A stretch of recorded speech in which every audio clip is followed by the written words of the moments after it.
keep our way. And I will do what I need. Awesome. Thank you. Please be seated.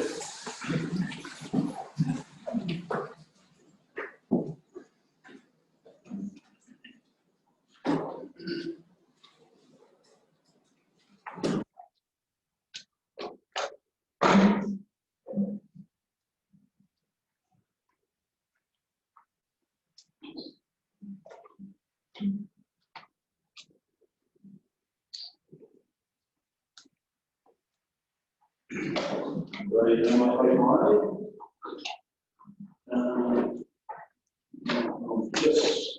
to welcome you all here today. It's just going to be quite new, but that's in this funding. Just going to change the order of business to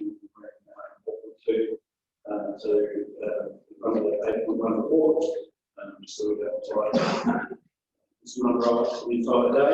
Also, welcome Sydney and Rick on the community report straight to you with us. All for apologies, just lost Monroe, I think, familiar. Any others? No, move for that. That's about. That's the rules. That's no, you say aye. Great, thank you. Big business? No, I think, my manager? I think so. I've got complex, I'll just read the complex out. Mainly gas and funding. Which I will do this week. Issuing, we've got council student to South Kimberley, in North Golden Park Community Trust, Council of Air Alliance Youth Research Projects Trust Education, and the Catholic Fellowship of Ease Trust Education. Also, we have Council Line, which is a volunteer education, and also got Council given all of that for the during combined schools. Is there any other complex stuff you have in front of me? Cool. So just in dealing with those complex, what we're going to do itself, we'll get Deputy Wells will chair the meeting at that point, and what we're going to do is just anyone with conduct can just sit in the audience. That's correct, isn't it? Comfortable with that? We'll do it, yeah. Yeah. And one part of the conversation and probably to do that at times rather than do with presentations. So, moving on, the confirmation minutes. 7.1 on the August, we'll move it for that. It's Parker. And number Riley, motion for the board, those in favour, please say aye. Yes, carried. Cool. So we'll go down to 4.2, which is the actual development science. Mr. Monroe and Mr. Curran. And so that takes us through page 38.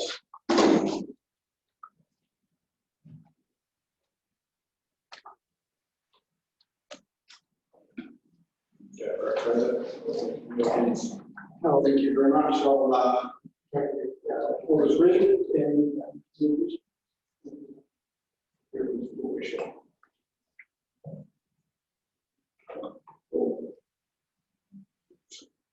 Any questions? So just confirming school matrix, zero, was introduced directors to come to say about the job search zero. You're comfortable with that?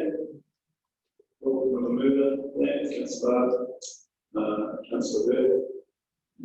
Other motions to the board. Please say aye. Carried. Thank you.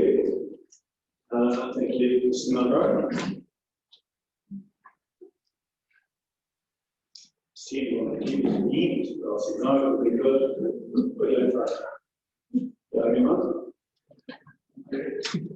Alrighty. So we're slightly tired. We got cool.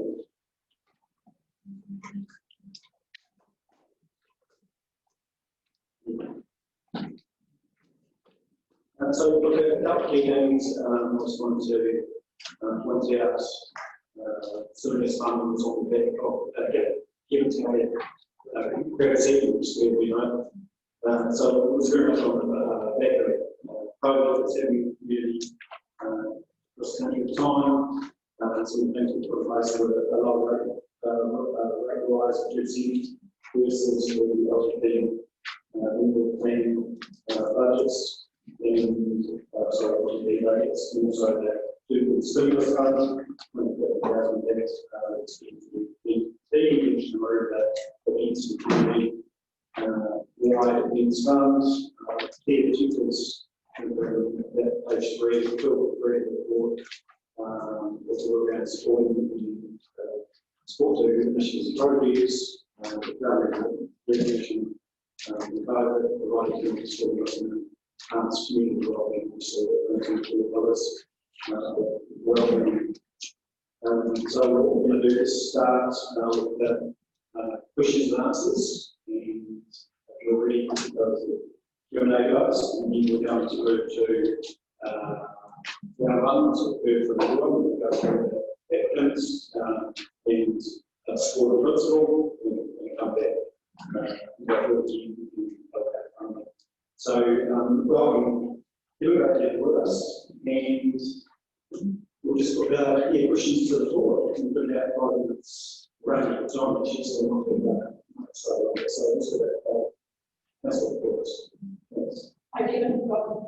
I was just curious, given your saying that you have applied for the type of set, and I wondered if you got some of the funding, not that all of you asked for, would you still, will that still allow you to get to your and start straight away, or would you break out start date next week? Yes, we have got some funding in place. We initially had 2 grants from Pub Charity and Trust Directing towards the cost of that project.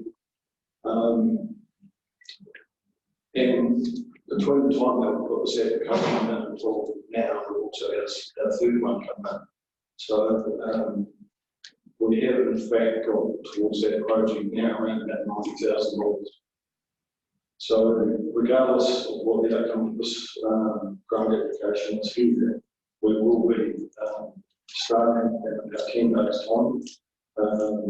We would only take that project to as far as what the funding we get available at the time. Yes. Thanks. Thanks, Brendan. Thank you. Just as a bit of background, you're quite unique in the way that you have a few clubs around New Zealand actually own and maintain their own track. Is that true? Yes, we are the only club based in New Zealand that actually owns our facility. There are 3, I think, that are corporate owned and run as commercial activities. The remaining 3 in the country are on council owned property, respect, with non-rentals. So we are quite unique here. And South Canterbury can really feel quite privileged to have a club of our status with historically such a standard. Awesome. Thank you. Any other questions? No, pretty comfortable. Sorry, I didn't see it. Just pop that. If you can't complete this whole project, reading the report that the joining and the actual going from one joint to another, by not completing the whole project, that could cause issues for you, or is that? We will complete the project regardless. We have been undertaking over the last 10 years a resealing project in the entire circuit. Unfortunately, funding to do a whole lot is prohibitive. We've already spent something like 1.1 million. So we currently break it down into sections, and we have in the past, so we generally spend around about 130,000 a year. On that basis, it will take us 3 years to complete what we have got left of the original circuit. Of course, the point about the joining and the sealed it creates, like in anything, like a joint in the carpet here, that does have a joint in the asphalt, so it does not open up an opportunity for egress water to get in there, so that is a concern for us, that we just have to mitigate that in every part of the track that we've already done for Word 2. The significant advantage in completing this current project in one hit is obviously we'll have no joining, so that takes 2 joins out of the 3-year project. And also the significant saving on cost, because to get a full pipe, we need to do it in one hit, there's a saving of around about $100,000 over the 3-year period. That's a lot of money to a club like ours. And in the future, we'll continue to build on the asset that we've got out there. So the 100,000 that we save over the next couple of years will go into the next project, which we'll be planning now. Okay. Next, Minister, Thank you for your wishing here. Just regards to financial implications and impact that you refreshing on average a race day, what sort of money is returned back in the We have different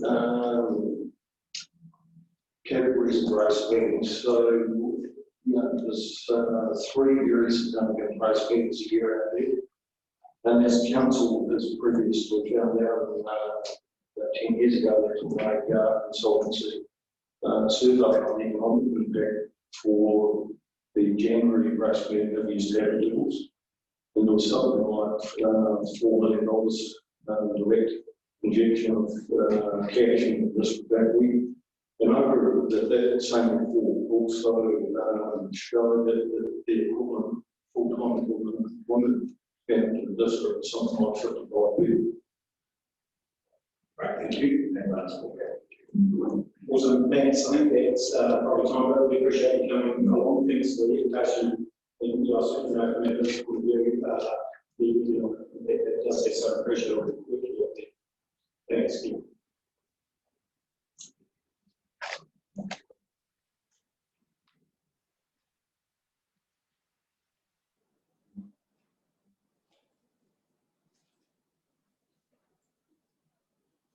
So we're going to move on to South Canterbury. Stu, just want to part of that. Come on in further.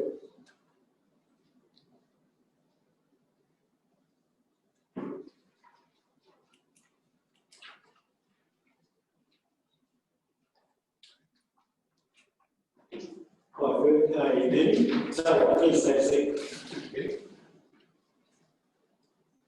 Jump up the front there, man. Get up the shot.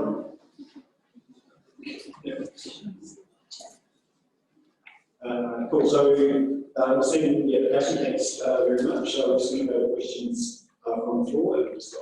So, here's the question.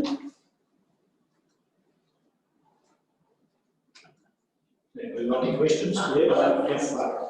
Hello, welcome. Just our registered funding feedback, we would any use from them, and also if that funding, if you had to secure that funding, would you still want to go keep on 175,000? Yes, we would. And how would you use that money if you could make up for what you need?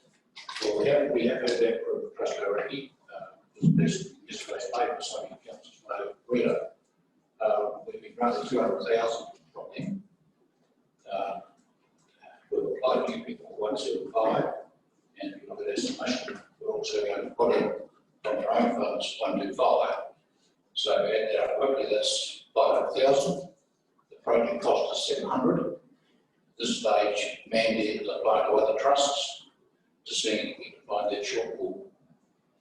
So we're almost there, but not quite there, provided we get the amount of us from council for that amount.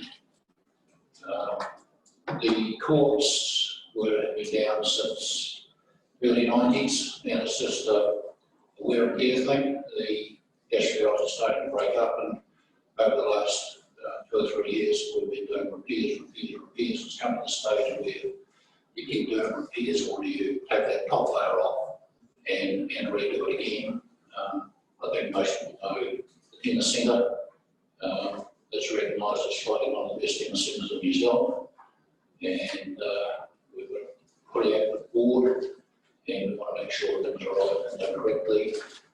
we can get this done, well, it's going to sort of secure us possibly for the next 30 years plus.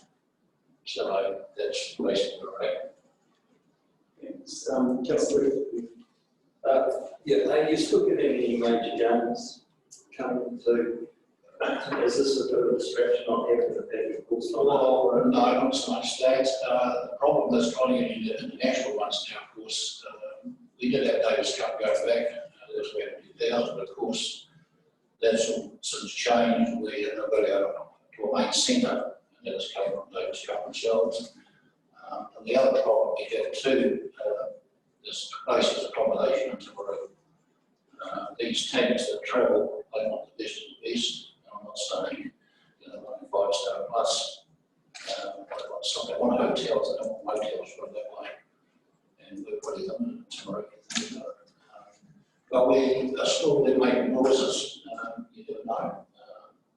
Going back to the promises of the Davis Cup in Timaru, but that hasn't come to fruition. But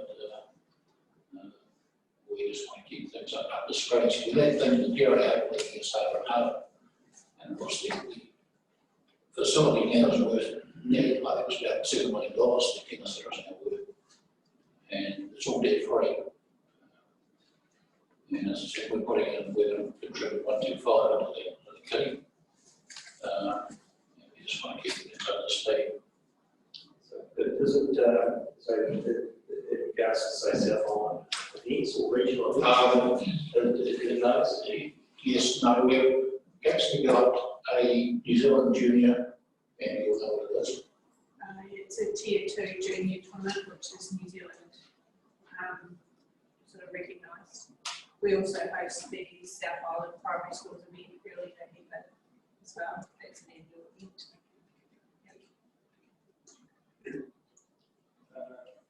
Councillor Will, so Basically, just dovetails into Councillor Bruce's question around how many events you got locked in the next 6 months, 12 months, and you know the return of the investment for those towards the bank of Irish globally, as far as spending is concerned. The New Zealand one is locked in, the junior one, that's locked in, and the South Island one is locked in. But of course, with COVID at the moment, really, that's up the year. But that's two different things, and they're junior tournaments. The tier 2 one we're hosting in October is an upgrade in status from what we normally host, and with that comes extra entries. So I've been told we can expect sort of 150 players and above.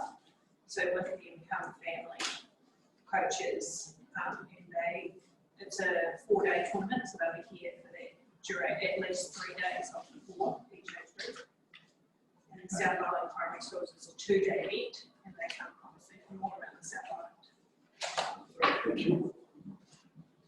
Councillor At a high level, can you give us an idea of your the number of people going to the sport? Is tennis maintaining its number of young people coming through consistently all the time? We give some figures today around basketball being indoor basketball obviously being one of the biggest growing sports anywhere, especially in South Canterbury, including hockey maybe. Where do you sit on that scale? Junior wise, we've got lots of juniors. Senior wise, we've struggled. It's just the nature of the thing. When you get to 18 to 40, it seems to be that void. And of course, we do have seniors which are over the 40, but of course, with the next group not coming through, they're either stop playing as they can, and all of a sudden those numbers, like I said, just right through New Zealand, those numbers are going to decrease. As far as juniors go, we've got more than we can handle. And I think an example was on Sunday there's 4 Sundays that we have invited juniors, and it's free to juniors, they have to register. And it's free to them, up to date in Long Scotland at different times, and started from 4 years. 4 years up to about 10, 11 years. And we had, I think, 150 registrations. Now those are children that have never really picked up a tennis racket. So the idea is get the racket in their hand, and if they like it, then they're going to carry on. And that's an incentive that the Tennis South Canterbury Board have done As I said, it's free. We've still got to pay coaches and what have you, but we want to try and grow our sport. That's the way we see it go, starting at grassroots and moving up. I think you'll agree the basic South Canterbury is a feeder, so when we get good players, which we have had in the past, they go to Christchurch, they go to Auckland. So basically we're a feeder. But as far as seniors, I think that's just the nature of the beast at the moment. There's that void between 18 to 40, I think with all sports, all struggle with that. But we're out there trying to push our sport as hard as we can. Thank you. So through you, Chair, so with the investment that you require, everyone spoke to me, consider up to a more higher standard. Are you having to compare against anything in Christchurch for art and rebuild as far as tennis facilities or centres up there? No, we're totally for on our own, but the Tennis South Canterbury, they do their thing. They're not competing against them. No, not competing. The two, geographically, we're two separate regions as well. We come under Southern, whereas Christchurch is Canterbury, so we kind of compete to different things. Okay, thank you. Cool. Thank you, everyone for that one. Just one really quick question from me, and it's just around the current debt investment reserve, 1.3 million. Is that is, appears to be quite a bit above. Could you just speak to that around, perhaps what's the particular use and plans for those funds? The 1.3 that we had, what was it? The idea of that is that we're going to use the 1.25 out of that. But of course, we've got to still maintain and run tennis. And of course, the idea of going back was that we're going to get interest in what have we know interest rates are now. To basically run tennis this season, the budget off the top of my head is about $170,000. And that's just to run tennis. And of course, by having that fund, that was going to help. Plus, we get other grants and what have you. So we're very mindful that we just don't want to spend all that money and have nothing left in reserves. So that's basically what we. Also, no, it's got revenue management over the years, probably compared to some other organisations that basically take a lead. But thanks very much, really appreciate that. It's really informative. So, unfortunately, we only have 5 minutes. So, yeah, appreciate that. And Thanks very much. No, Thank you. Thanks.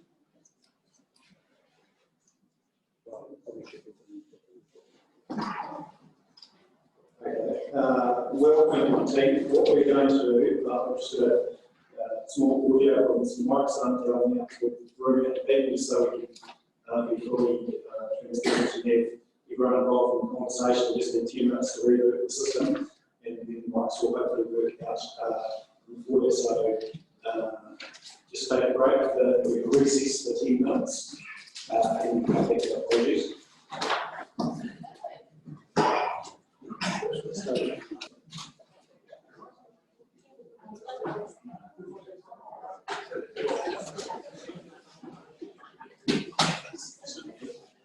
Move on. So welcome John and Brian, and questions team for go to the fire engine housing project. Councillor Wilson. Thank you, Mr. Worship. Just in regards to your application, I noticed the display of the village fire engine. Has there been any discussion about joining and being part of South Canterbury Traction Engine Transport Museum that's currently under development and an extension there? Which obviously currently has quite a number of village machinery now, which will lead in obviously saving several hundreds of thousands of dollars in mooring. Yeah, we've seen this being as an attraction point, and attraction to go with the railway also. So on the side with the railway, we've seen that as an attraction for ourselves, and it makes point more of a destination. That's how we do it. Councillor Wright. Yeah, thanks, guys. The UFBA, do they, as in the national body, do they look at funding for any of these things to help you when it's got the initiative? You know, congratulations on the initiative of doing it. Is there any funding out there amongst Fibre Game World? No, it's totally independent, it's just the volunteers in the game who are doing it, it's no funding. If you didn't get maybe ask you another question. If you don't get, like part of the money, would the project still roll or would it hold it up?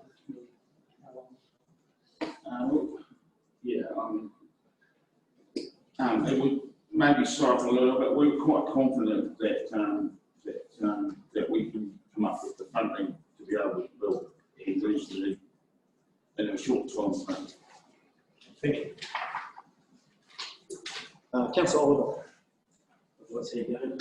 How do we get the fleet promotion this way? Is it a tourism feature or is it just, are you going to be putting it on the railway?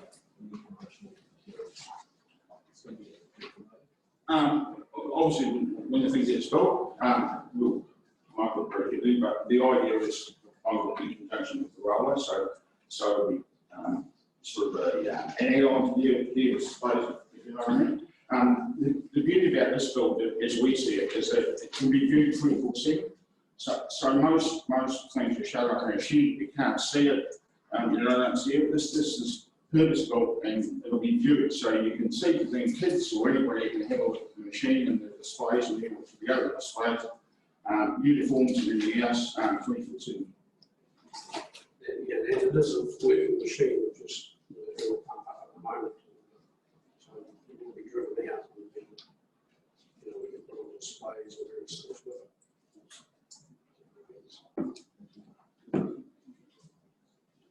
Councillor Fitzgerald. Sorry, guys. Just for clarity, if we were to give you the 25% of 25k that we promoted in some ways to groups, are you confident you get the other 75 and get it up in 12 months? Would that be a struggle? It's not an easy time with COVID, as you would know, and I haven't got a crystal ball, but I'm confident that we can come up with the funding in that time. Yeah, cool. Thanks. Yeah, good questions, Stu. That was mine. Any other questions? No? All good. Thanks, Brian. Thanks, John. Really appreciate that. Thanks for bringing your project to us. Thank you for the opportunity. No worries. At some point, speakers might come on and we'll be very, very loud.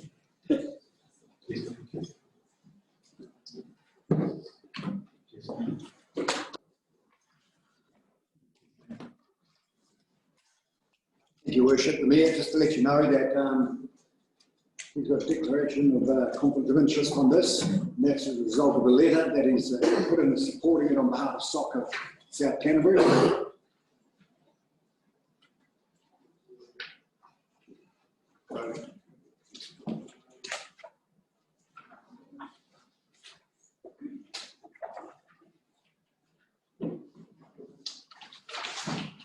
Good afternoon and welcome. Got your application before us, I take it that we've read it all. Now, questions from the floor.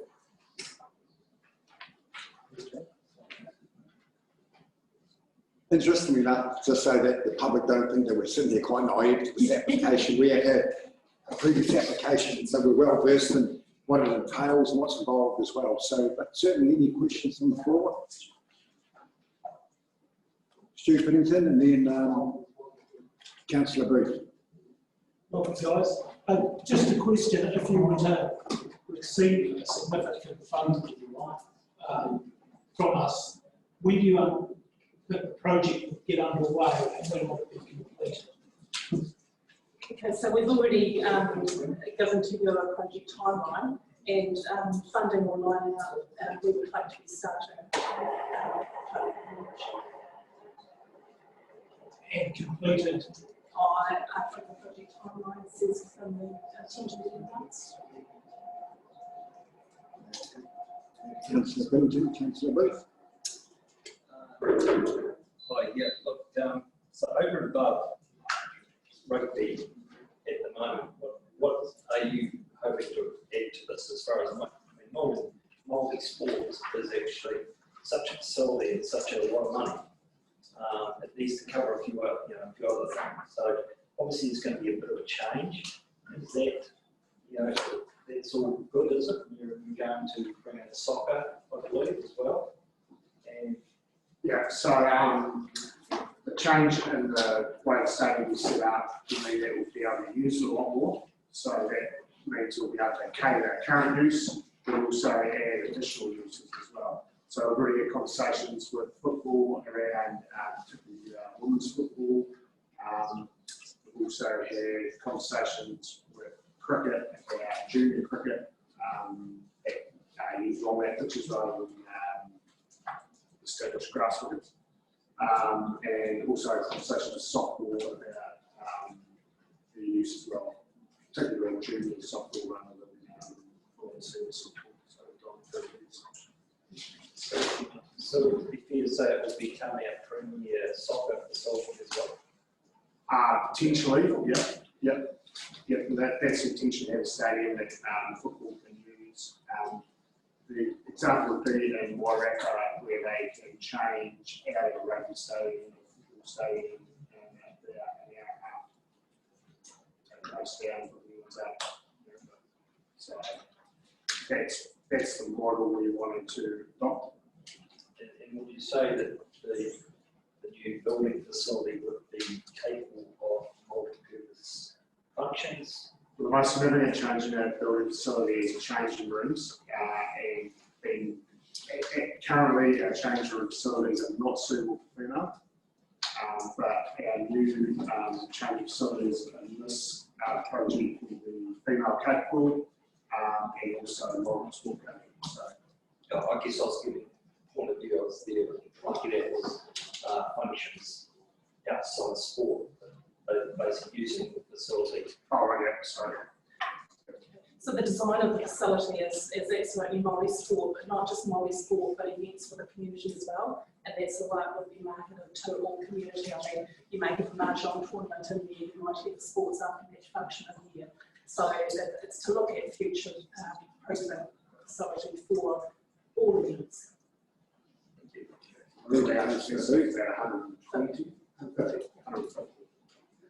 Thank you for that. Councillor Bird. Just a quick reminder, if you could, the money that you're asking from us, how much does that unlock from Lotto? Because that's one of the contingencies around that particular fund. That's right. So we didn't put a request in for the 25%, which was stipulated in the criteria, significantly under that. And as you're all aware, a capital contribution from council is dependent upon us getting the lotteries community facilities funding, and we applied for $1 million from here. Thank you. Councillor O'Reilly. Thank you. Just a country question. How confident are you that our local clubs and rugby clubs would be sort of sustain their own facilities and they won't be all driven to push the games to play? That's the consultation we did with the clubs at the time. We talked to all our clubs extensively and discussed with them how we see use going forward.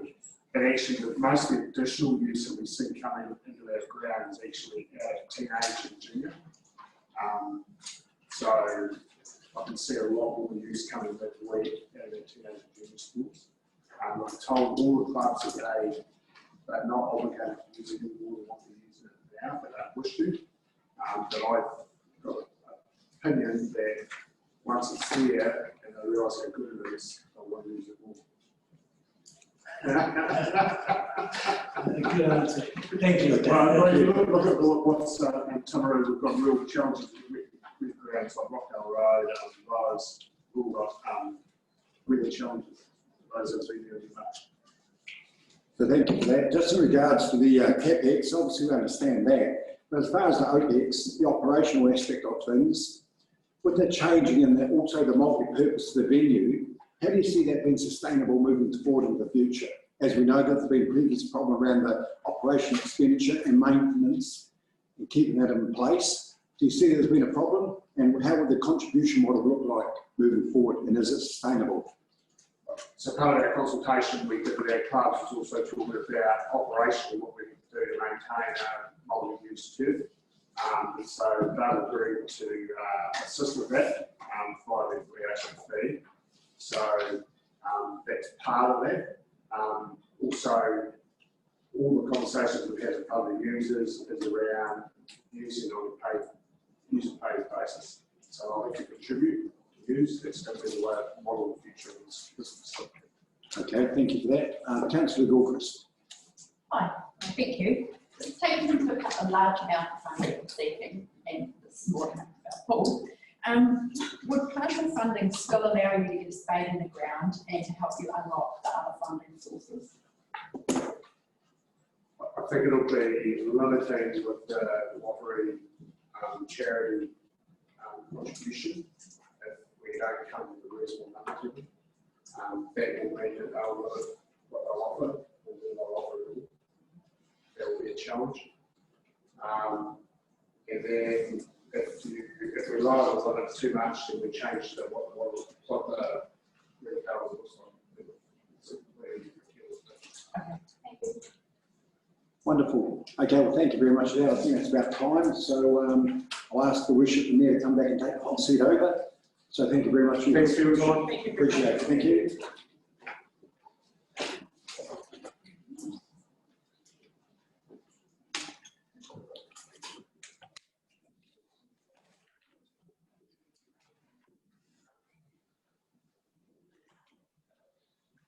Sure, I think it's Friday, Councillor Wilson.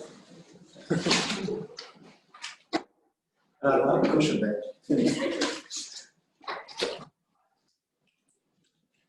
Alrighty, so we move on to move the project, and we've got Charles. Some questions for the Charles team.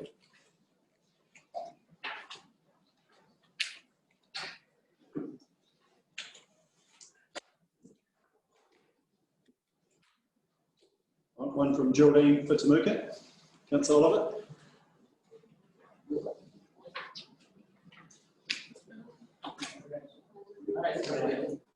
Just wondering, Liverpool projects, what one of the projects to take priority, what the, because only the motivated to what one of the projects to take priority is? Well, out of the 5 different ones that were applied for, the one that will take priority, all the main has been applied for, each of the individual ones in the city. So hopefully through some funds it will be for target certain ones. But the priority one is the dog park. We want to get that done and up and running for summer of this year. The other activities that we've applied for, majority of those we will try and still get done this calendar year if we get funding from here or not. But the funding, if we can get funding, will mean that we can do it better aspect for the community. And then it'll be a better asset to the town in the year in the future. Excellent. Any other questions? Everyone pretty comfortable with that? Yeah. Nothing else? Right. Yeah, Councillor Wilson. Just one question. In regards to dog park, and I'm really looking at the frisbee golf we've also put in the budget for as well. What do you see as being more economically benefit for your community? As far as bringing people into your district? Yeah, I see a lot of those within all the projects that we're applying for there are aspects of economic stimulus for the area. But I think equally important there is a stimulus also for the mental health and well-being of the community, because that's as important as economic achievement as well. So activities like that, which may bring in extra people that like to go to dog parks or frisbee golf, but also just getting people active and involved and just making the community a better place what the estimate of this project. Councillor Parker. Right, just on the funding for this goal, have you budgeted that in amount? Sorry, I see budget for the dog park and the other ones. Do you have any pricing for the dog park? The dog park, I mean, not dog park, the dog. we can go off use.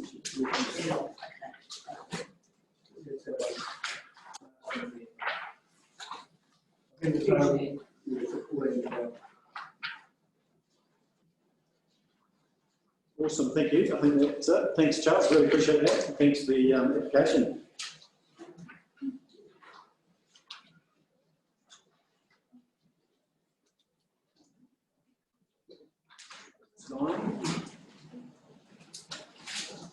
Ready, so we move on to Geraldine Combined Sports. And John and Aaron, welcome.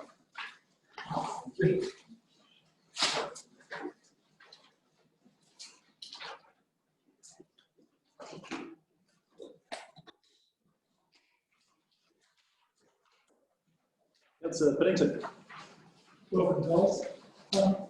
If we were to give you what we asked for, how far would that get you on in terms of the project? Does that get where does it get to and The funding we've asked for enable us to complete the multi-use turf overlay and also contribute towards the cricket nets. So, and we'll be able to kick those projects off straight away, essentially straight away, once the netball season is finished and in between before the tennis season starts. So we've actually got a good 7-week window there. We've got resource consent, so we're ready to have the go button if we get that funding. Thanks for page 6.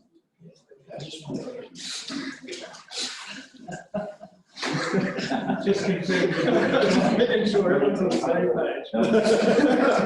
No more questions. So you're saying we're reviewing. Yeah, there's been a significant amount of time on the preparation of this project. Aaron has, the chairperson of Geraldine Combined Sports, has been involved for the 8 years so far.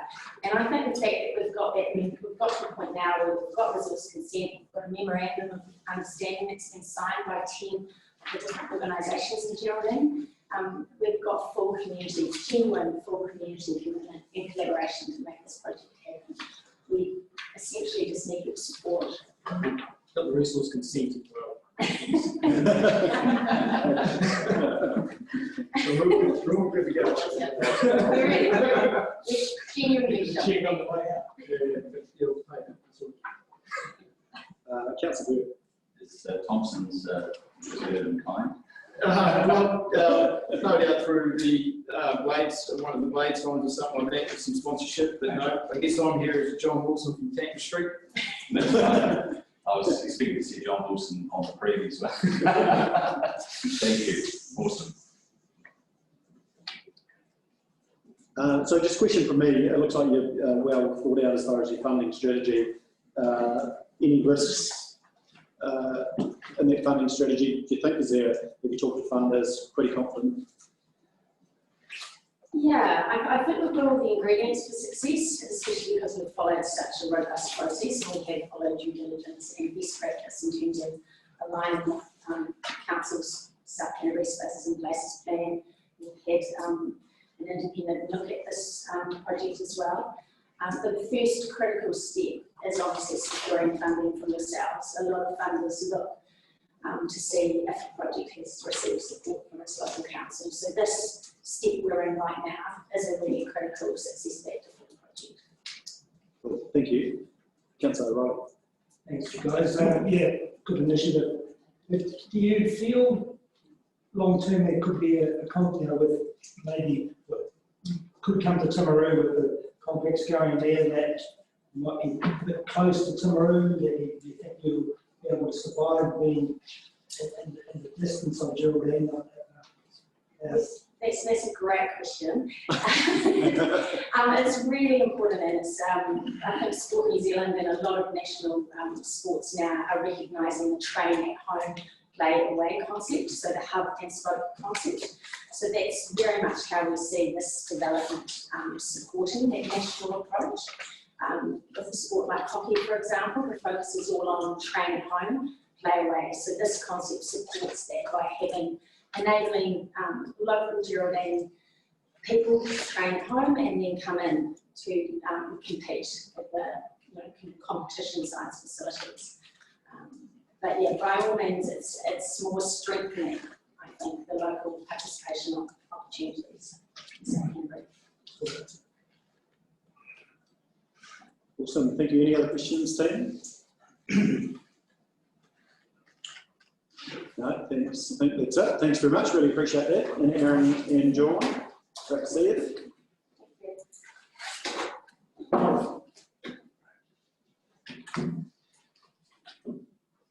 Thanks, Tim.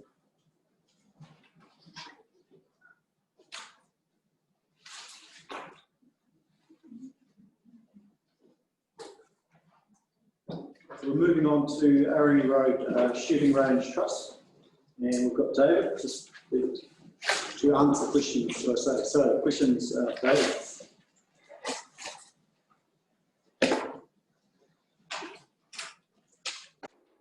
I can introduce myself a bit. David Wood, I'm chairman of the trustees of this group. This is an umbrella group that provides central place for a wide range of shooting activities. The changes in the laws that are going through at the moment, range certification and safety will be able to provide the best facility in the area.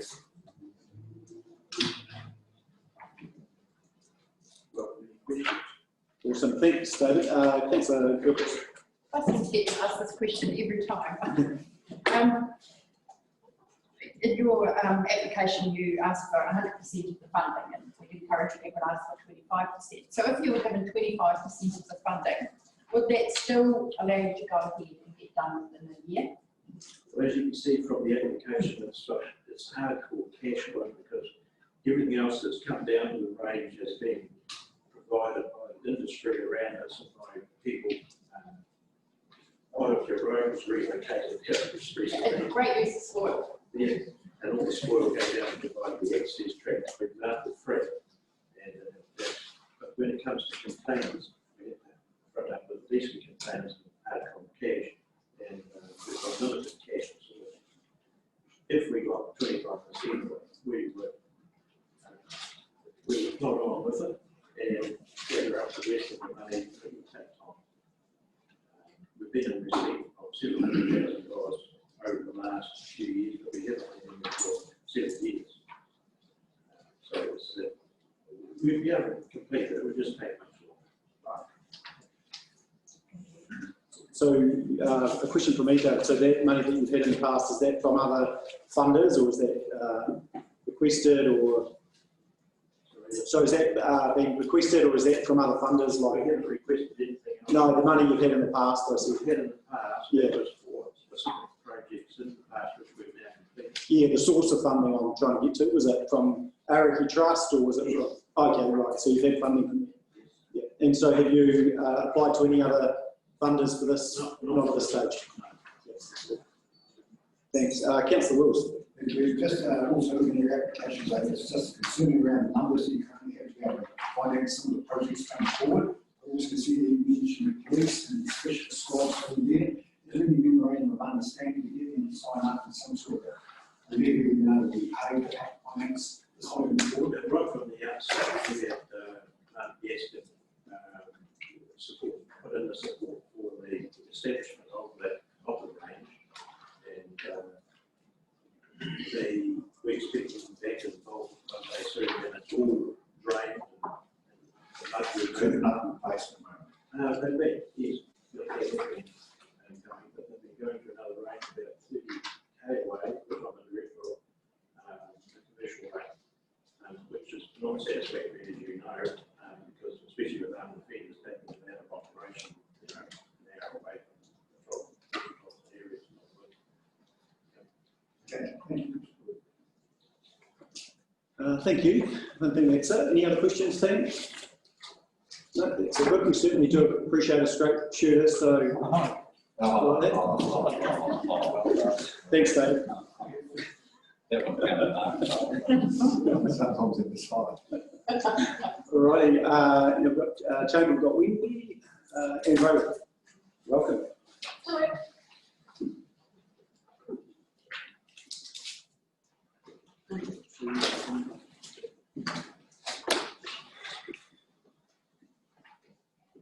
So we've got the two applications. So we just deal with the first one in regard to South Canterbury Marketplace, and then we'll move to the resiliency bootcamp. So questions in regard to the marketplace thing.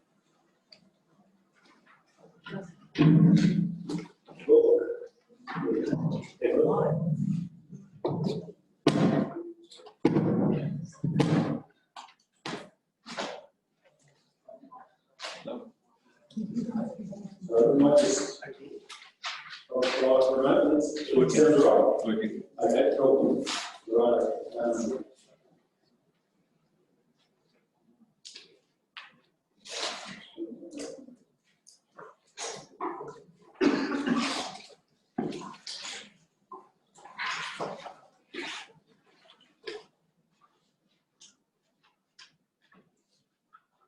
So get yourselves ready for a moment. I'm just trying to find the signal.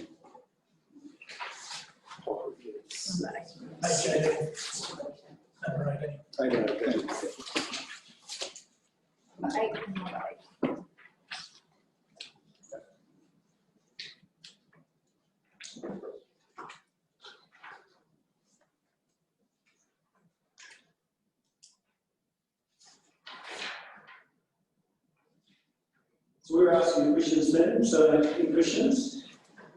If not, I'll, what we've got combined between the two, Wendy, do you want to maybe speak to it a little bit?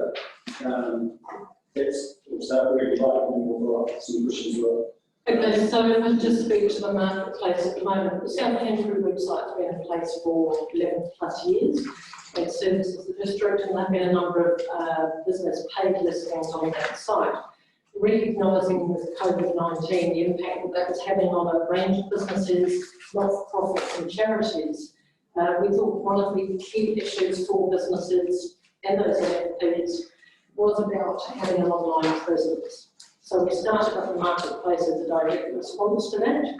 Unfortunately, what we've found is, although there's a great willingness and desire to engage, those people that don't have websites is because they don't actually have that capability, and they need a lot of hand-holding to enable them to get there.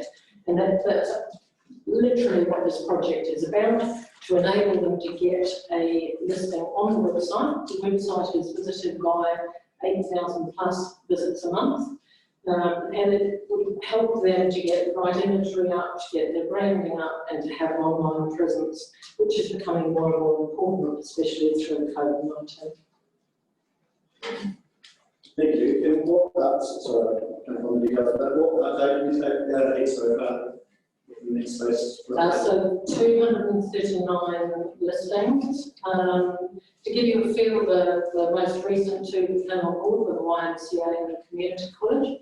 And it's just to enable us, it's really about that buy local, support local, strengthen that local presence, both within the South Canterbury area, but just as importantly, marketing their businesses and their services out of the district.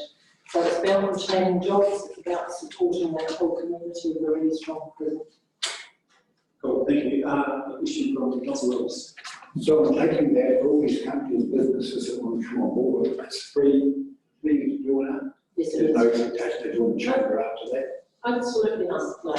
It's not even Google the chamber comments as such from our things. Well, sorry.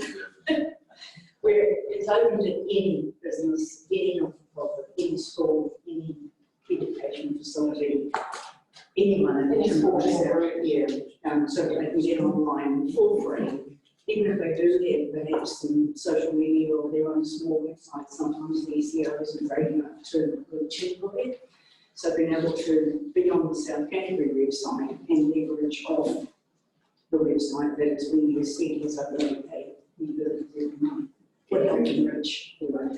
And I think probably key to that is that Rowan mentioned the search engine optimisation is because those businesses are together, even if they have a small online presence, what they'll find is that their listing ranks far higher up in Google search than it would do as a standalone website.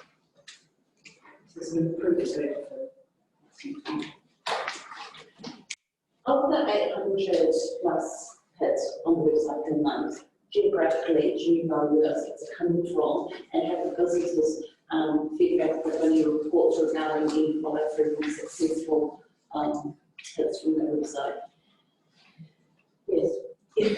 I'm thinking to Rowan because she may have the figures in her head. The majority of people who visit the site, you're saying, they're mainly within New Zealand, and probably, I think it's just on 40-something% that are inside the Canterbury area. But then on the other hand, there are international as well, to different businesses using different reasons. But I think getting as many of these local businesses onto that site is a huge help too, because the majority, as I say, of visitors are relatively local, certainly within New Zealand.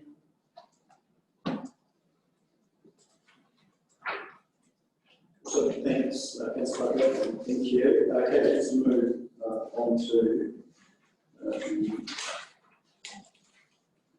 the resiliency boost questions and floor packs. So we'll try to get through the question. Questions.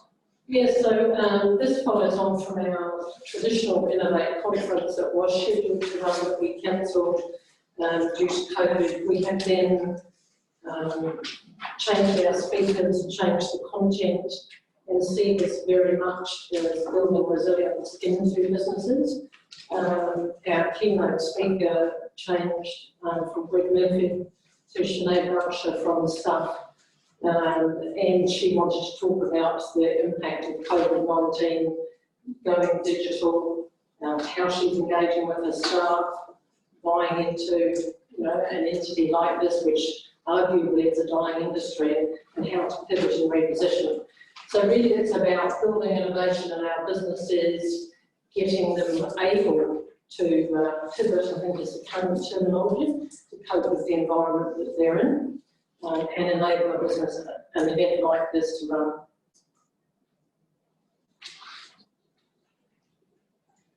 Awesome, thank you. Any other questions in regard to that? It's pretty self-explanatory. I'm sure that's the topic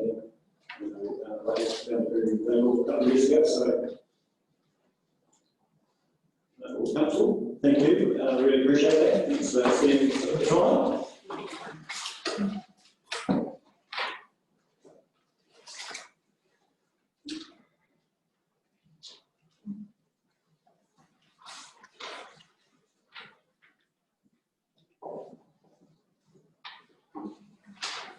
Very welcome. So, in regard to the group, we reviewed the Winchester main showgrounds. Visited last year, couldn't see the name river. So the project, in Sydney, welcome. Any questions? I was going to say, well, I'm thinking of a question. With 2024 being our 150th show, and the boundary areas such as ours, with good facilities, the time has come to upgrade our facilities. The Iron Alliance being about 80 years old on produce sheet, and it needs and deserves some help. Our gates are increasing as people come to our show, indicating the needs and desire for an event like their MP show to continue. We cater for everybody and provide a bridge between rural and urban people, and ensure that it's family friendly and affordable, giving a gate charges of $10 per adult and children free. We also subsidise entertainment, so it's available for a $1 donation. We believe that area enhances the community wellbeing, and that the domain is being used regularly by runners, walkers and dog owners. Community groups also use the grounds, including Spotnik, Tag, Polo, and it's also used for equestrian events. We've been approached by some organisations who wish to hire the buildings for meetings, but they need upgrading before they will consider it. We need a high quality infrastructure to continue to meet and enhance the community needs. We believe that we fit the criteria to add to the Timaru District Council's list of amenities and believe that this project would happen if we were a green school and prepared to plant a crystal garden. And we would have got $12 million funding, we could have given it to some of these other groups as well. We don't want the investment, I don't think it's really a district. That's what we know, Councillor Beaton. As Steve, I'm a regular at the swap meet, I've been to the AMP show. What other events utilise the building at the moment? Or is it in such a condition that it's hard to get?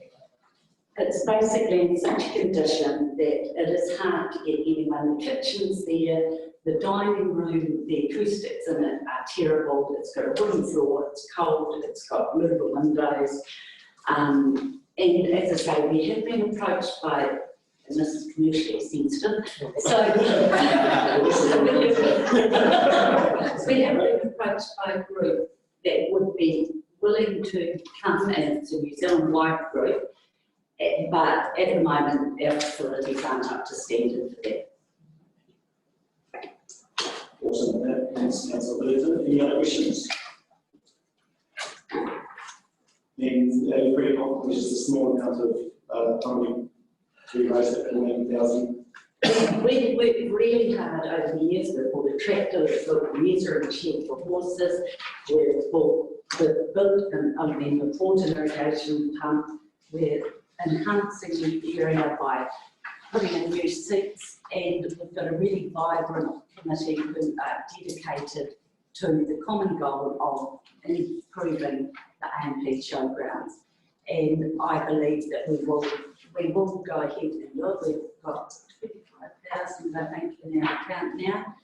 And that came from nothing over the last 10 years. We've been very proactive. As I say, the tractor's been bought in the last 10 years as this irrigation pump. And so we work hard with selling firewood and that kind of thing to achieve that goal. Thank you. It's pretty popular. Councillor Wills. Thank you for the application, and I just note that our total project is $158,000. We've got a time frame around that we're hoping to have it finished. We want to definitely have it done by 2024, and our first goal is to re-roof the shed and then re-roof the next stages, and we have applied for the round 2. We have put in that further funding in that, but it will be to do the buildings underneath, but it's got to be weatherproof. So like all buildings, you have to come around and inspect it, as soon as they start putting it apart and also what sort of state of repair is underneath, and will that increase the costs? We've actually had, I don't know if you guys know Charlie Hines, who is a well-known person. He has come and done floor measurements, and he is really surprised at how level the floor is. So that immediately makes it easier for us. The wall cladding needs, it's rotten. We're going to look at getting second-hand windows, and we've been, steel beams been donated. We do have to bring up, the purloins aren't up to code. So all we're going to do is put another layer beside it, and that will bring it up to code. So there are some things like that, but it shouldn't add, it won't add, much, because we already know what it's like. We've had somebody look at the inside of the produce shed, and that's Canadian cedar, and they said that's in great condition. Thank you. Would you say that the school is kind of an equivalent to a community hall in your industry out there? Would the industry use in a similar way? Yes, it will be more a meeting room with a kitchen facility on the end. There is the Winchester Hall out there, but this is used on show day for people that come and buy their lunch, and produce shed is where everything is, exhibited and displayed. TAG use the dining room. We've been approached by some other clubs, local clubs, to say if we upgraded, they would be happy to have their meetings there. We didn't approach them, they approached us, so that's really good. Thank you. Councillor Wright. Thank you. Yeah, well done. I think it's credit to you for looking at trying to retain a lot of the building and keep it up that building something big and grandeur. The money that you have raised, you've got now sitting there, does that mean that you people are sort of by working beans and going, we haven't really had grants, that 25,000 is generated from basically your volunteers, hard work, and you achieved that? Is that correct? We've just recently been doing firewood and made just over 10,000 from that, and that's been hard work. But people, as I say, we've got a really vibrant committee who are all prepared to help and get behind fundraising. Thank you. Councillor Webb. Is there a national society for the AMP Association? Yes, there is, but there's no way that they give out money to the other RAS sections. They take So money for off. instance, what happened to the Timaru Sheriff's money, I sold that money. That went to Waimatic. Yeah, so we are the only show, the only show in the Timaru district. We are unique, something unique for the Timaru district. Thank you. Awesome. Thank you. I really appreciate it. I'd just like to thank the Timaru District Council for giving all these organisations the chance to apply for this funding. It's great, whether we get it or not, it's a boost for everyone, so thank you. Thank you. You're giving some hope. Great. Certainly. All right, we've got Keith from YMCA.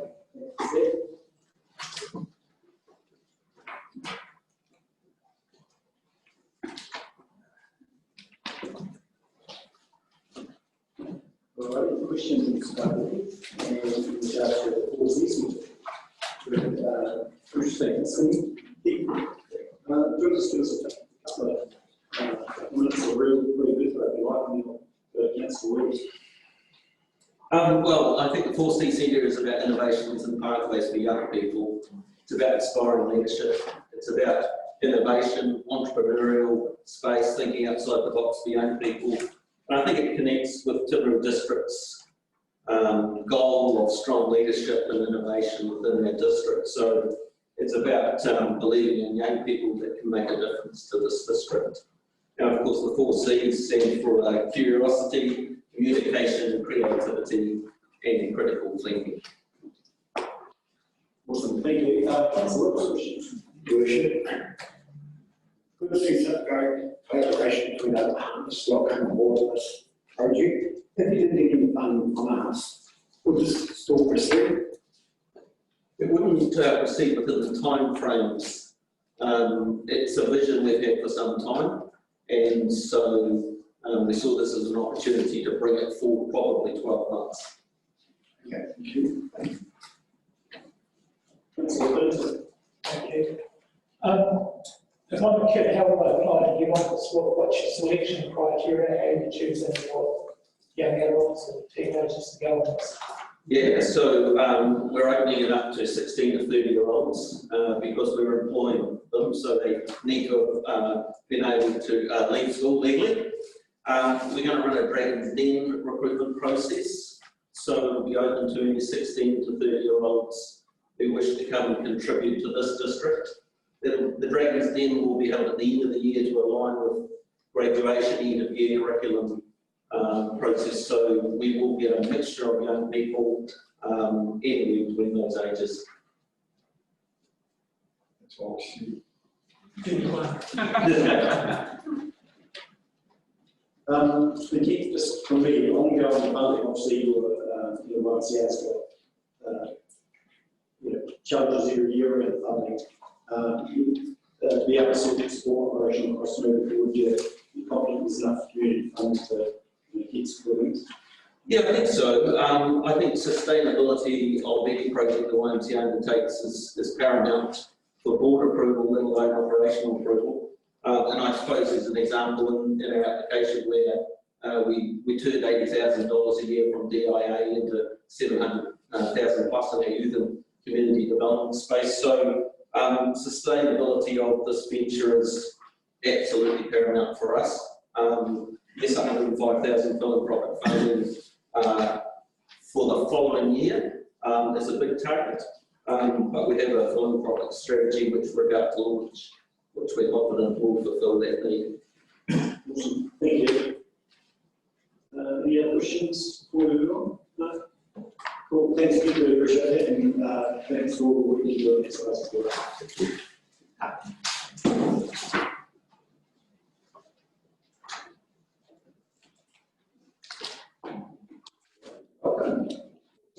So we're on the mark, this point first, so after all up there. So questions from the board, Tim?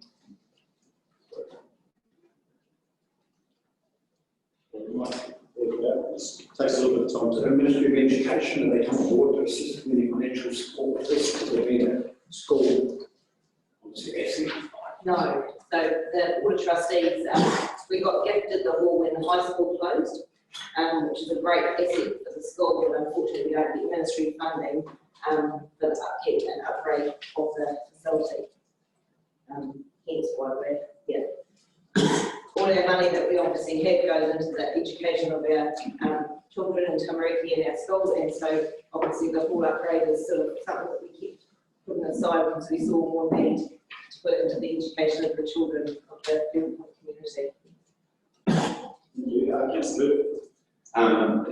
When you got that gifted, obviously it's work when it says in there, it's owned by the Board of Trustees, obviously they do that. Have you looked for a way to invest that or invest that into Ministry of Education, as they do take on buildings? When I was a Board of Trustees chair, properties that we bought into the school, the Ministry of Education, in this case the Education Office, took that over and they then using obviously raise money as we went along. Was that opportunity given to you?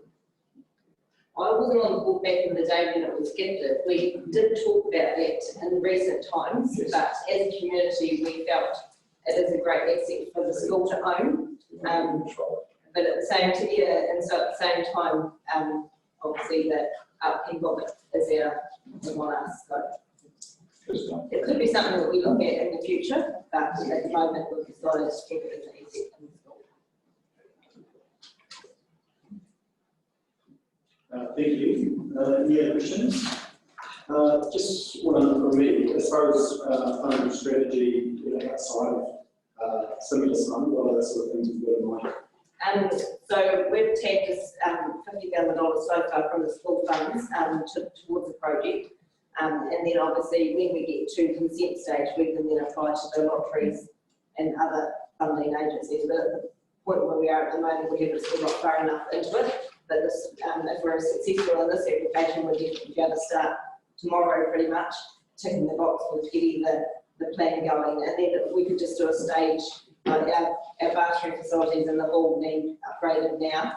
And for us to be able to put it out there further to the community, we really need to get the bathrooms upgraded. So we know that we could do that portion first and then just add on to it as we go. I think too, because we see this very much as a community facility, we would look to other community agencies to get involved in the process as well. It's not just a hall for Pleasant Point Primary School, it's very much a community facility, so we have a number of other users, and with the tube space that's there, the gymnasium, which is council owned, it's a fantastic resource and hub for the Pleasant Point area, and so we'd be looking to those other groups as well to partner, sporting groups, church groups, other school groups that are current users of the hall as well. Cool. Thank you. Any other questions? Yes. Awesome, thank you. Thanks, Mark, and thanks, Rob. We appreciate the time. Thanks.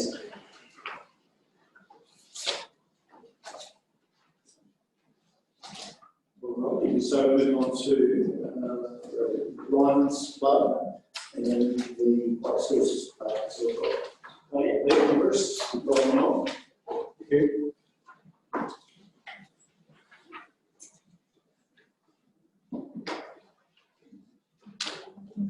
So obviously you're pretty familiar with this one because it's council previously, and great to see it taking along as far as funding now, so any questions for Vicky and Bruce, guys?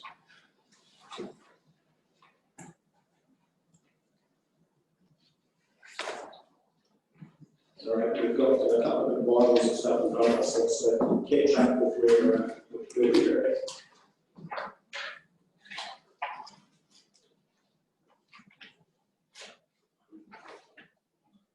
So I think funding currently is 125, is it area, or is it, sorry, so many funding, where's the current funding from? It's So at the moment, we've got 75,000 from the Riverside Community Trust, 20,000 from Trust Awakening, 20,000 from the North Lions Club Charitable Trust, 5,000 from our current, from our own Lions Club, and then we've raised a little bit of money locally through our record that we've just had. So all standing at about 131,800 a month.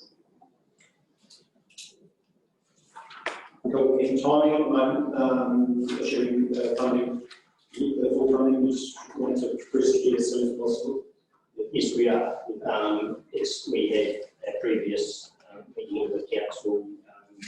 We weren't allowed to turn any truth until such time as that funding was completely in place. So we are currently working through that so as we can get it all intact before we approach for permission to start being involved. Yeah, cool. And, so if you had any discussions with kind with any contractors, is there a possibility of reducing costs in that regard? We have a current sort of collaboration with a local contracting firm in Timaru who are primarily looking at being our primary contractors in project management and offering a pretty good service in terms of that. There will be some benefits to the project having these people on board. I don't know whether it's commercially sensitive to explain that, but we won't bother. Yeah, so we've got that avenue is open to us, which is primarily our main concern, which is getting a contractor who has experience and expertise to take the project. Thank you. Councillor Wills, and then Councillor Wright. But you had the opportunity to set up our community boards here in the district. And look at the planning information, get feedback about how our community will be from some of our country cousins. We haven't reached this point. There are a number of options that we will be looking at, even within our own organisation, our own alliance organisations, and different clubs and stuff in our districts to approach. But at this point, the answer is no. We haven't. Because I can imagine that economic benefits of this taking place in Timaru, because I know what's happening down the road, on places like that, so many people travel far afield to go to the particular park there. So it's a great benefit economically, the culture of those district locals. Thank you. Thanks, Councillor Wills. Councillor Wright. Thank you. As Councillor Wills asked, other questions I asked, had you been around the other ones, like Zoom and South Canterbury, the Lord Morgan Commons Trust, will there be any future guarantee from them that you could get future monies from them? And is it just a one-off thing, or do you feel you apply to them again for ongoing funding? Yeah. I know when I did that application, they had not, in the last 5 years, they've only ever funded a project up to $20,000 once. So we were very fortunate to achieve the $20,000.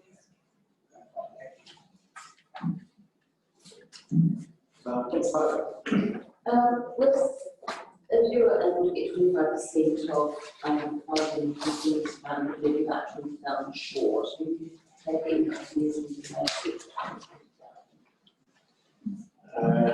Vicky is our funding guru, so I'll probably let her answer that. But yes, there are other avenues. We've got applications in for a number of different organisations that funding organisations that we're so Vicky, we must be exactly who we've got there. Yeah, at this point in time, yes, we would be covering that amount if we were successful be shovel ready, like quickly. If we were successful with those, we would hear by the beginning of December.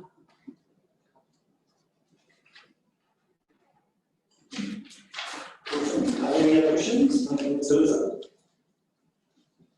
Brilliant, thank you, and really appreciate the work with Bruce's project. Thank you.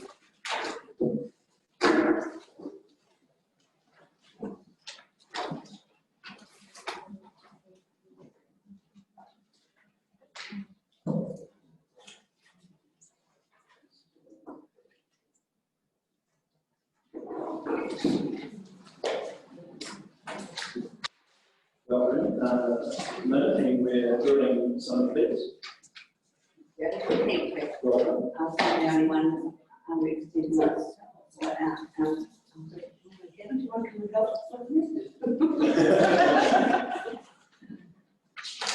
Thank you for giving us the opportunity anyway.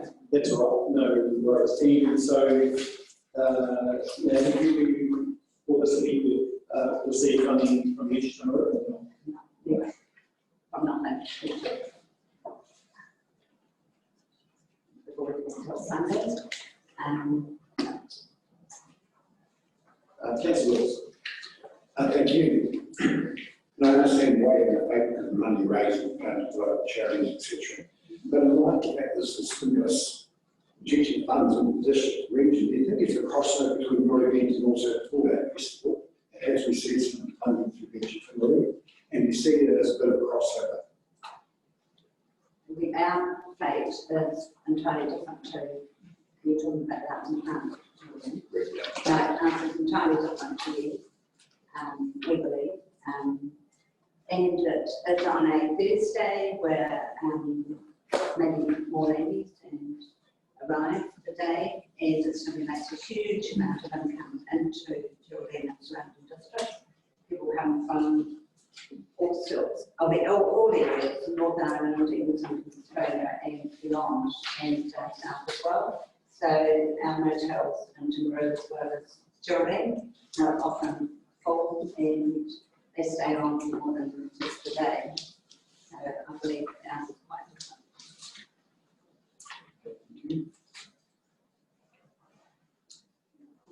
And so in the past, where have you received funding from to? We self-funded it ourselves when I started it, and my daughter wanted funds forward, and we started it then. So if it happened to collapse or loss or was a risk I took, so it worked slowly, and slowly we built up on that, on our funds and on our numbers and our store. So that's how it's actually developed. We did have two sponsors, one my son who has a contracting business, he's all his tractors and things, and goes to him with those sorts of things. And the other sponsor was my business, Toll Silver, and we did the advertising. So that's how we started really. Cool. Councillor Parker, sorry. In this current climate, COVID-19, have you got any contingency planning, 2.5 visitors from all over New Zealand and abroad, who've been over to other stakeholders in this current time that we're in? Can you talk to me about? Well, that's the risk we're obviously taking to fly into the day, and we decided that we continue to progress with it as normal, and perhaps trying to advertise was down, so then if we couldn't ever hold it, well, we had money funds that we pay for advertising. So that's really where we're at, and we're quite very much aware of COVID being an extra expense to us this year, because maybe we sanitise our schools and areas and we have to have them there, so that's another way that we have to pay. And yeah, so we're very well aware of that, yeah. Yeah. Thank you. Any other questions? What would really, that's not a question, but we're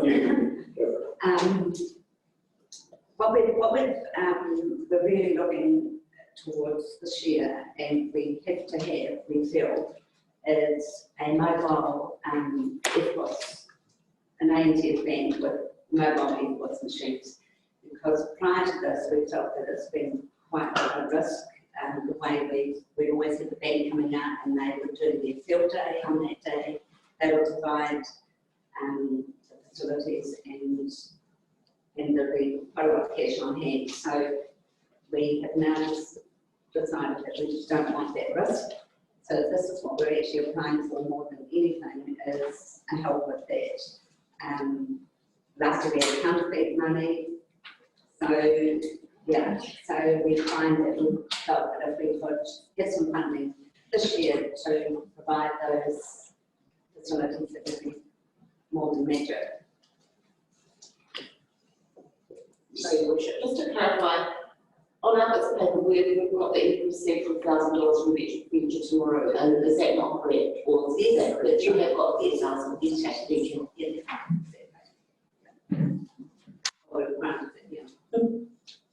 Brilliant. That's awesome. Thanks, man. Very appreciate it. Thank you very much. And really cool meeting. So thanks for all the hard work. Thank you. That's it, boss. Made us out. So great to see. Really appreciate it.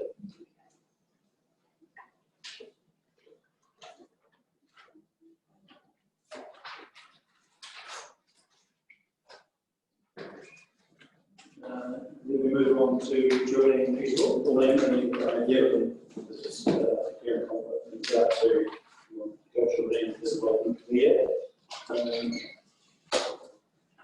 So moving on to drilling feasible, and just a question. Now you did receive each sort of funding as well. Yes, we did, yes. What did you receive? We received 17,500. Okay. Another really relevant need to drilling. Any questions there?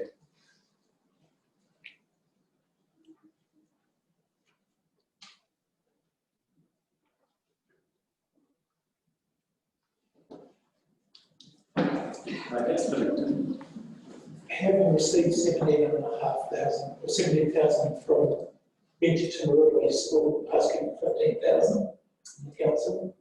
Yeah, the application for this one was done prior to receiving that grant, so obviously it looks a bit high now, so we completely acknowledge that. The money that we're going to be receiving from Venture Timaru will be going towards new signage. We named festival last year, from Arts and Arts to the Jolly Festival, to encompass a better sort of graph of what it's all about. It's not just Arts and Arts anymore. It celebrates the whole town. So we managed to get a few signs made last year, but we need to get more done. We had very limited budget last year, so we need that this year to get more signs done and to focus on advertising. The next part that we wanted to try and offer this year was to help the families with free entertainment. So we've been able to secure a face painter and segways, and I've spoken with the gentleman that provides the inflatable lights. So what we're hoping to do is to offer free entertainment to families, so it's completely free to them. That way they're able to focus their spending on the businesses in town and the school holders that come. I guess my point is the council gave Venture Timaru the 150 to distribute. You've got the amount from there, 17,000. It's really coming out of the same overall fund. That's where I'm coming from. It probably wasn't clear with the public as to how it was all working. Yeah, no, that's fine. I'm just explaining that point. Thanks. Really good point. With, and I agree with Councillor Pennington also, but with signwriting or the entertainment that you're hoping to do at this point, are they coming from local businesses? The signwriting, yes, that's the job of the signs that we use. Right. So we try and use as many local businesses that we can, so that places we do the local economy. Thank you.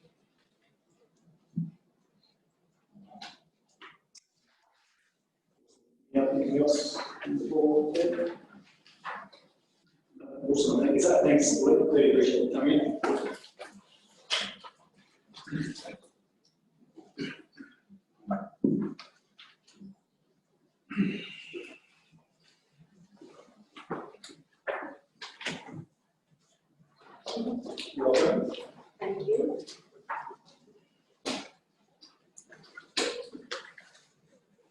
Sorry, and, so we've got process E, we're going to the version. So would you like to just introduce yourselves and then go from there for the questions?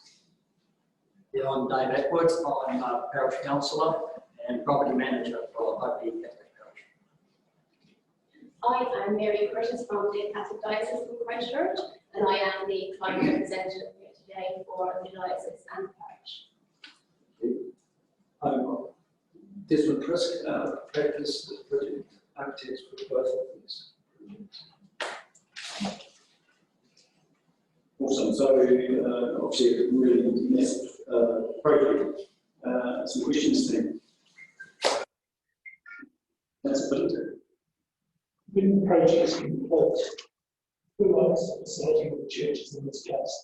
Is it locally owned? No, so all buildings are in the name from Catholic Christchurch, rather than our own the Diocese of Christchurch Bishop entities. But the parish is access to the parish, so the parish will openly access to the Derby at Pleasant Point. They will essentially own the access to the and the support for church and that it is from Catholic Diocese.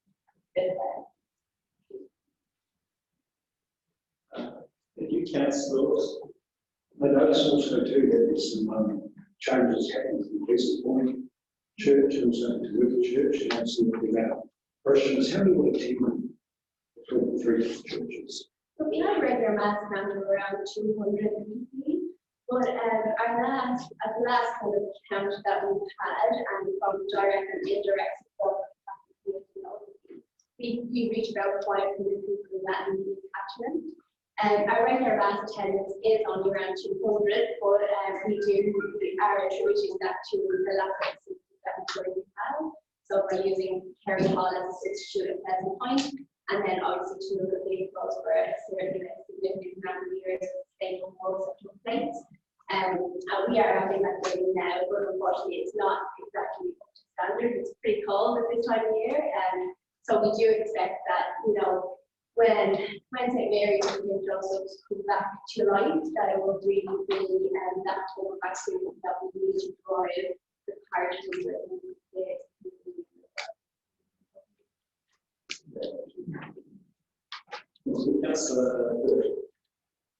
Obviously, with the earthquakes and the massive canal damage done for a lot of assets, especially through Christchurch, what have you. Has it been usual for co-funding with the Catholic Diocese and Bishop? Have you, with other projects that you've had, including churches and schools and everything in Canterbury? Yeah, hugely. Those obviously for us skills recommended for the ensure education quite a bit, and in the parish sector.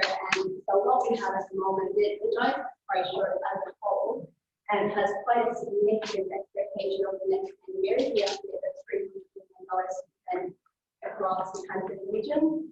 And how that PwC does a model for us and how we would essentially fund that. And we have applied a third model. So one third will come from the assistance funding, which is an cumulative of insurance, obviously, costs that we've done in the past. And one third will be from asset sales. So like here in Ultimate, that is part of these projects. And then one third we would look to have is fundraising. So in those fundraising domains, we do heavily rely on campaigns in the parishes. But also we would look to local lotteries, local councils, club charities, and other foundations that may be willing to donate and boards.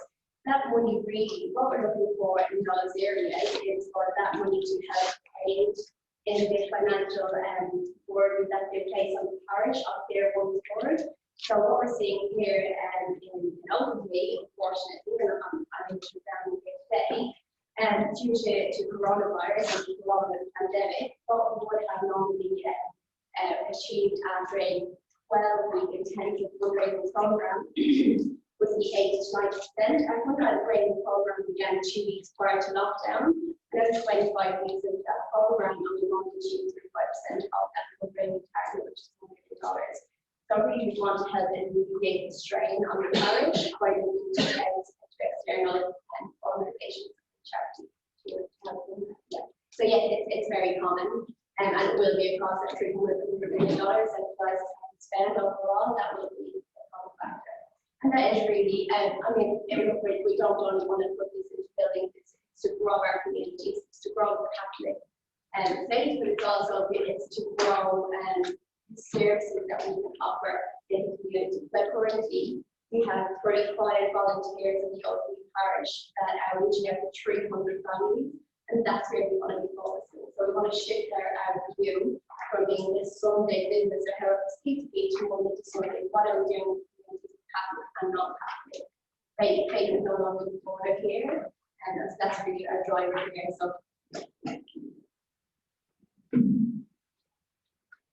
Yeah, kind of with growing Catholic communities, so well being others. So the 6 more churches around the district. There is, yeah, and so I mean, you're probably quite familiar with Timaru. We've got 2 here in Timaru, but 2 here, and we have Geraldine, Tamuga, and Pleasant Point. Sorry, that's my wrong. Yeah. So the 3 we're speaking about today is purely local. And Timaru has just successfully completed another $4 million strengthening and approach program for us, of which we raised $1.5 million. And just a question for me in regard to works from what you is that we're confident that a lot of the work can be done, like rural contractors. Pretty much so. Just before I came in today, I just worked down the list of subcontractors be on board with this project, and I wrote down 15 names that so very much. And just to add to that, sorry, thank you. Just on top of what Devin has said, and so for St. Mary, Timaru Construction has already been appointed as such. We haven't yet signed a contract, but we've accepted a tender offer. We went to tender in 2019 with 4 local contractors, and Timaru was selected from those local contractors. It is a stipulation of the contract that we designed this and implemented with our contractor that they must nominate local subcontractors. So we want to make sure that will be staying local, especially now in this environment and climate. And look, how we see it is, we've got Timaru ready to go. Essentially, that St. Mary's and Shovel Ready project, we should be ready to use that technology.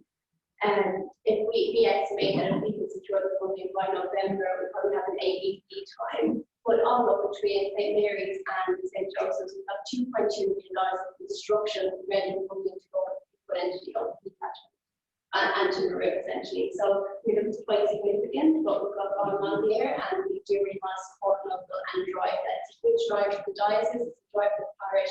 We want it to be a drive for the community. Awesome, thank you. I don't think there's any other questions, so pray local, stay local. So I'll get You can show them. With the non-Catholics, you can show them to your house. But not on the Right, thanks so much, really appreciate it. Thank you very much for your time.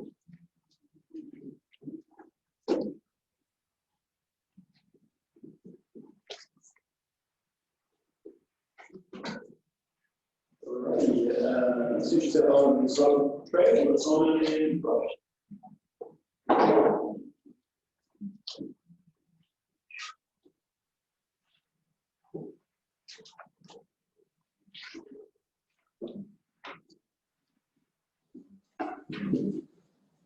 Right, so obviously we'll get someone come present through in the plan, so we know the real estate project, which is really exciting. Councillor Wills.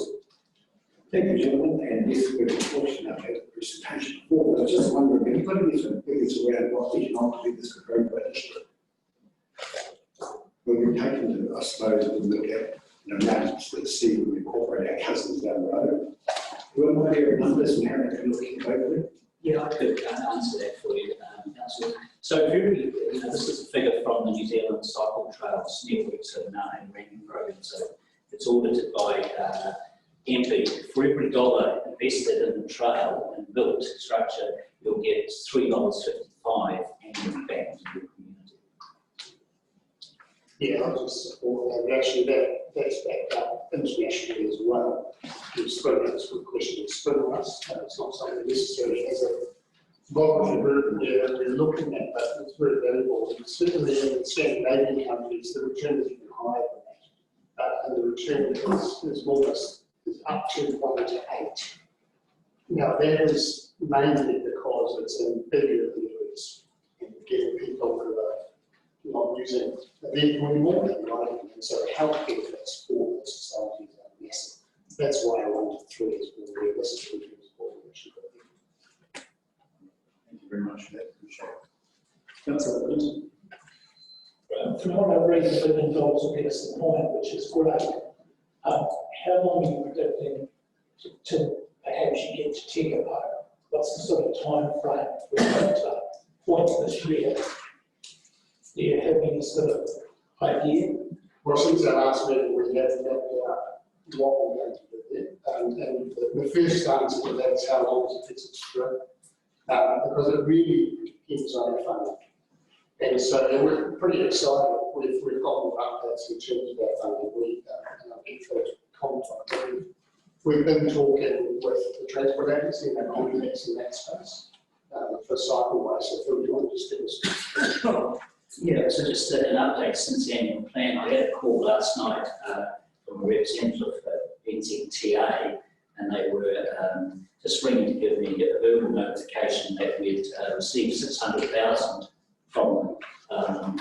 It's not in a letter yet, it's just a verbal notification, but that is coming through on the basis of what they've seen to date with this particular project. One, they've seen strong support coming from the Territorial Local Authority Council. They see this as a strong community project, and the fact that we've had good support from council around long-term maintenance means this project has got a high rate of success. NZTA really like supporting projects where the local council is heavily involved in supporting it. We've also got a network in Fairlie now, and we've got a network of locals in Tekapo who will be starting to do work up in that part of the world, starting to so. Yeah, so just to summarise, we do have, we've now got mapped out in terms of stages, and we're also very flexible because we need to understand to be able to do some bits and something. We're also discussing with the transport agency. They've renamed their PGF fund into a regional investment opportunity fund, where they're spending money in both Timaru District and Kenzie District. They've got 5 million to spend this year. And we're sort of at the tail end that they may seek to use some of that project to build that stroke to spend that money. And that would be other particular funds. So we've got opportunities, we're just sort of juggling lots of things at the moment. I might just add that the 600,000 is contingent on council support for the project and an MOU being drawn between NZTA. But we've spoken with road engineers today here at the council, and it's looking good. And if we can do that, we'll be shovel ready within a matter of weeks, not months. Awesome. So, Councillor Parker. That was my question, that shovel ready and with securing that funding, we might be shovel ready to get going for Christmas.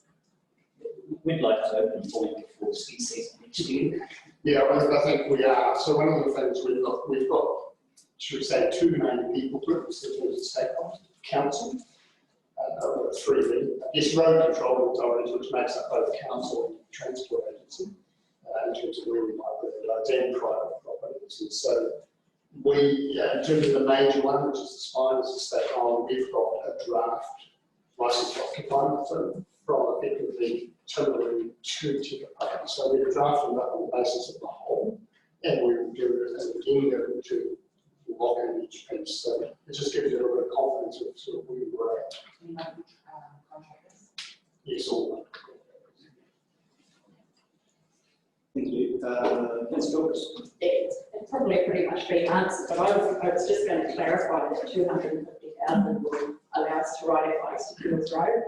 It was about right, but eventually it's excellent that NZTA have offered some more money, so really the question is probably The answer would be yes. I think the statement we announced last time presented to the reality plan about Port Hogan as well.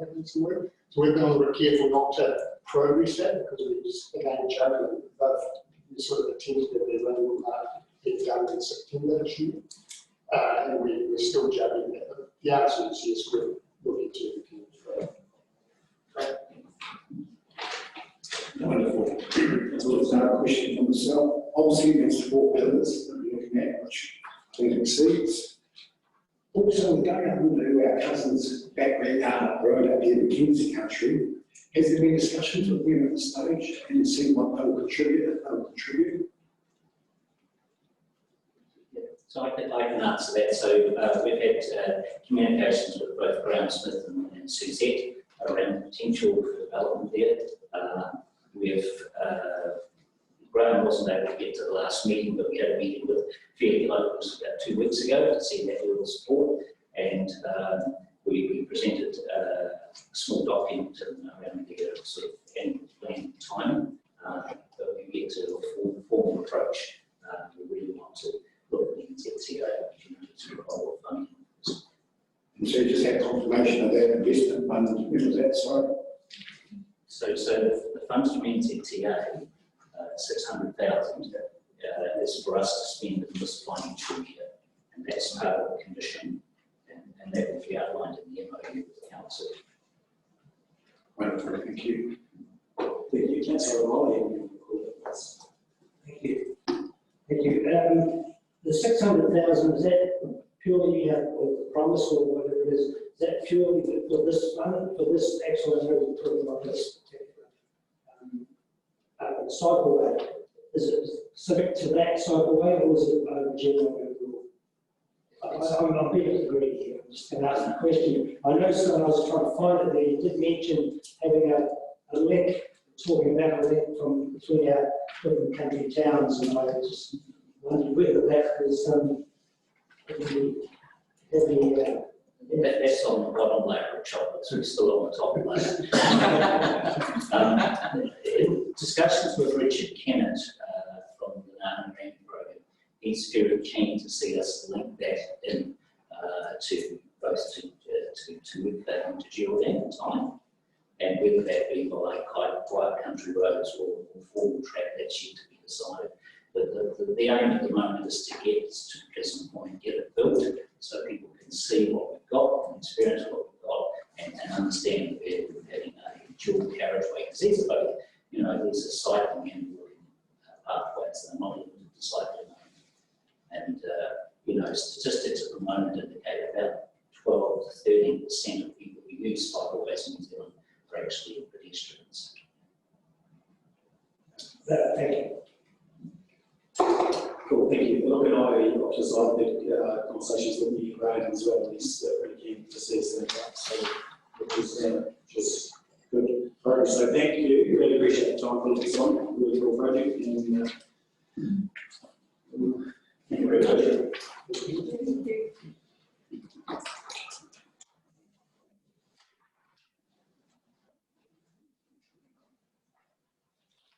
Welcome on. Thanks. So we're now moving on to the security things for South Kentwood. Or with the track trucks. Say so? Or with the track trucks. Yes. Yeah. Sorry. It's been a long day already. Appreciate it. I'm doing this on real quick briefing room to follow some questions on. We're applying to increase the height of our security fence on the outer perimeter of the ground, which we actually leased from the Timber District Council, but we actually own a complex within inside that. It's to stop bringing it up to the height, some of the heights of the hockey turf, to stop people jumping the fence and getting in and providing graffiti on our buildings, which under the council regulations can't be seen. As well as some youngsters been getting in there, having parties, leaving alcohol behind, leaving a mess, plus keeping the environment, a safe environment for our users, as well as also those that try to jump in and break legs and stuff like that. So it's sort of really, Well, thank you. Questions, councillor? Thanks, Paul. Do you have an indication as to the value of damage and vandalism that takes place up around the athletics track or wood track? We'll probably, like the extra figures, Steve, that I would imagine probably sort of $2,000 annually. So, yeah, which is just frustrating. It's money that which could be used for improving the facility for competitors, you know, or just private users, because the facility is just not for athletes, it's for every person in the community. They can hire the complex to have fitness, etc. So we want to maintain that and keep it up to a high standard, which we have. We're in our 17th year of that track now, and so yeah, we just want to keep it up to the standard of all the other sports complexes within the RE park, which is second to none to Canberra with their sports complex from around the world. I haven't seen anything even better, so that's one of the main reasons as well. Okay, I appreciate it. Thanks. Thanks. Any other questions? Probably quite a simple one for us on Scarlet. So, otherwise, we're going to talk. And I think just on the track resurfacing, it's just been back. Someone isn't. Thank you very much for the opportunity. Oh, no, thank you, Don. Appreciate it.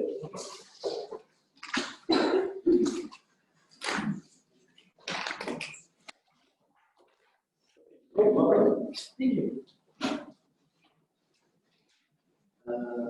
Right, so second attraction to transport is new road. And this is for Newcastle Truck and Village Trackers Building. And we're all here with us. And it's British all questions with Councillor. Oh, we'll go first. Yeah, okay, good. We're just a brief intro and we'll do questions. Thanks. Basically, we're putting up another map museum for us, place of trucks.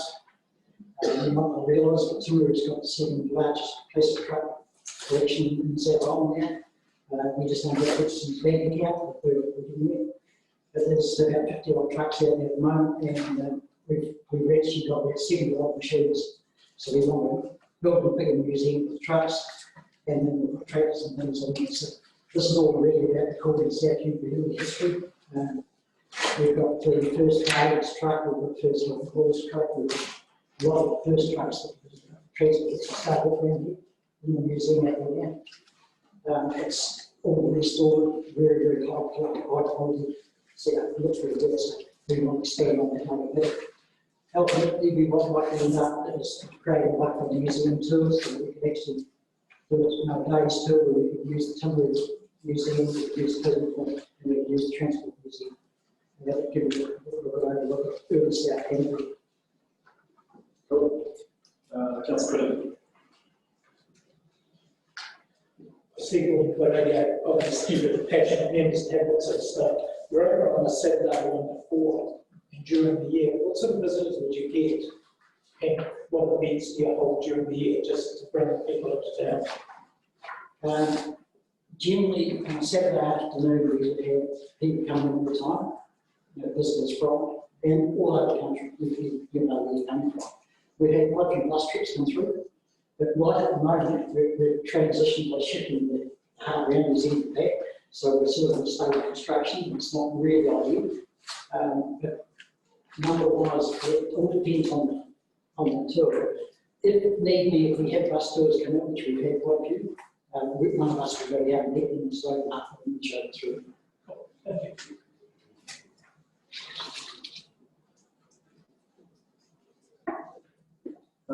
Just a question for me, in regard to your sort of funding and time frame, you've been pretty successful with this group of funding, or keep funding in the past. What's your time frame? Is that sort of when you're hoping that? Tomorrow's good. It's a bit of progress, really. As the funds become available, we're doing more and more. So it's fully permanent now. It's fully resource consents in place and stuff. As we raise the money, we're just doing a bit more. So our next stage is, and we've actually started thinking about hard for walking this year. holding the car, I want to hold the national event there at Easter each year. Moreover, we've said to them we're going to supply a concrete wall and probably a concrete wall, sorry, floor and wall. Not because we're roofing it, but they can actually run it on the concrete floor this new year. So that's the small group coming into using. So yeah, it's just work in progress. We'll just keep going as fast as we can. As the funds come, we'll keep going. So that's why that meeting pushed back when you shut the rigging and the definitely money from us for the project continue to obviously the project is just going to be ongoing. I'm pretty sure. And it was closed all day. No, we would like to think we can have it done by the middle of next year. Right. Hopefully. Yeah. But it's completely ready to go. If the money was available, Thompson's will be there, might start working for sure. Very wonderful, thank you. And all the local contractors.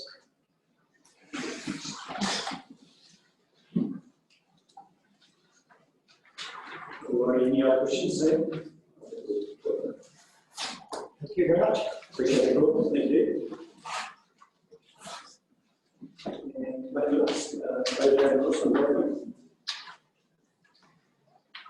Good afternoon, good wish of the Mayor and fellow councillors. Fantastic to be here and thank you for considering our project. Thank you. no problem, thank you, Duncan, and obviously, heard you guys through the next plan, so I think that we'll just take a moment to familiarise ourselves again with our questions.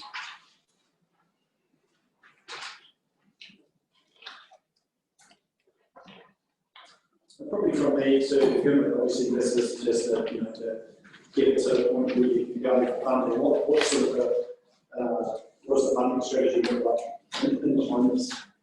Okay, so funding strategy is pretty much based on what CBA did formerly to raise the money for the Aquatic Centre, but on a much lower level, obviously, as far as the financial requirements. So using that as a bit of a model. The funding, I guess, will come from, we'll be applying for grants, obviously, lotteries, grants, etc. This project ticks a heck of a lot of boxes, so there are lots and lots of streams for us available as far as funding is concerned. Some of them are traditional and some of them are not so traditional.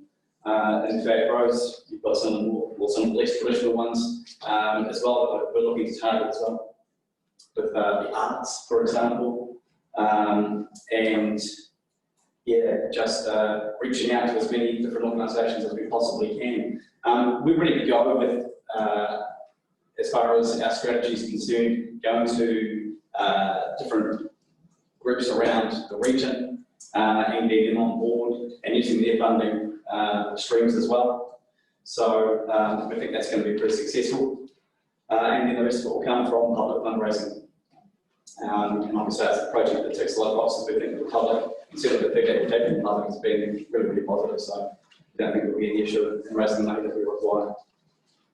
So can you touch on that, Ozzy? What are some of those more, those other alternative funding that you think you're finding there? Well, I think we're still at the point where we'd like to do a lot of consultation with groups. We feel that it's a unique space where we can celebrate the heritage and story of Timaru. And that's quite an unusual way of using a play space. And we've had some initial meetings with a few sort of top level groups to get a feel for direction and the story that we can tell. But the key really is to get this funding locked in, and then we can build on that momentum and then start getting more interest and more groups coming on board. I think the money will come once we have this sort of approval from council. Thank you. Councillor, yeah, how long have you been working on this? For the last maybe 2 years. Yeah, in particular the last year. Yeah, I sort of started thinking about it about 2 or 3 years ago, but then we finally got the committee up and running about 14 months ago. Yeah, but probably sort of speak a little bit more detail on it, especially in the background. Is to, most of the applications have been specific and actually made attempts to what those funds are available from. So I'm just more concerned that your state of readiness, considering where it's from the community, from zero, it's that loss. And the needs to be, I would like to see it further down the line. I'm not saying it's an issue, but we would like to see some education leaders and a little bit more organisation around the whole. I think to be fair, the pandemic sort of knocked our group around a bit as well. We were planning to be a lot further along with that consultation process. It's been really difficult to have voluntary input in this kind of climate. But we're now organised for that, aren't we? Yeah, we are. To work through that, how we can move ahead in the pandemic climate. As we've stated too on numerous occasions, we see ourselves as being a community group working on behalf of the council, not in an official capacity, but certainly in an unofficial capacity. We've been in touch with the council right from the ground floor up there, and so, and we've said all along that we need to get the council's support financially, as well as then wanting to take on the project after we've finished raising money and actually getting the playground open, of course, the maintenance issues, all those sorts of things. So we feel to go out to stakeholders and for them to believe what we're doing, they need to know that the council's in behind the project. We see that at $6,000, that engagement fee, as a way of doing it. Councillor Wilkes. Thank you, and once again, thanks for the application, and I'm fully aware of the background to all your project work here and there. As far as the sort of comparing it to CBA again, are you looking at sort of some kind of funding / supporting individuals sort of, I suppose, playground equipment and funding that sort of angle? That's some sort of way they can go out and target it as such? Absolutely, yeah, absolutely. I mean, the playground equipment is up for sponsorship. So there's an option there for a start. And I mean, this is the sort of project that enhances community well-being. So I'm sure there are a number of businesses here locally, maybe an Allen's business, for example, that might want to invest in maybe sponsoring a piece of equipment. So yeah, that's definitely on the table. Wonderful. Okay, no, thank you very much for that. Appreciate it. Part of the plan.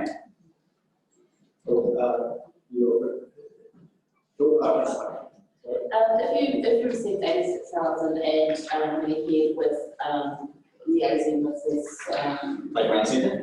yeah, you know, kind of what's the timeline? When would you be able to do that? When would they do that? You know, do you have a bit of a timeline? You would do. They have what they call a fund makers process, which is included in the, I think in the plan, in the submission rather. So that process so far has been free of charge, which takes us to the engagement fee. Once we've got the engagement fee on board, then we'll work more closely with them, and that will allow us to start really refining some of the equipment that we want in the play area.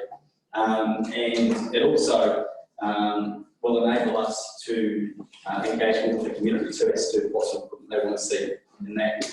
Once that's sort of signed off, you're looking at a process that can take sort of between 36 to 50 weeks, depending upon your funding streams that are coming through. Yeah. We would like to see, possible, we would like to see the playground opened for the summer of 21-22. It feels like a great design statement, doesn't it? It does. But yeah, you know, we'd like you to come along and cut the ribbon. Hopefully pre-Christmas, 21-22. Councillor Booth? I assume you'll accept more money than 86,000. Absolutely. What wouldn't I? Okay, thanks. All right, we'll wrap it up. Thanks very much. Really appreciate that. Thank you, Mike. Right here with the government, right. Is it going to speak? Can you hear me or not? No, it's on.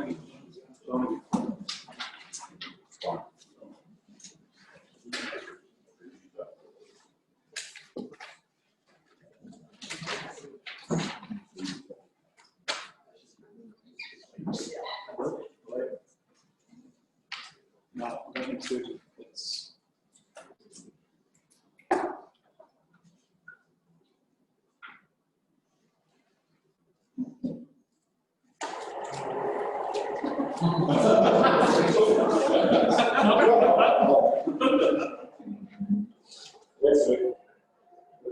Let's see. We put them up at works.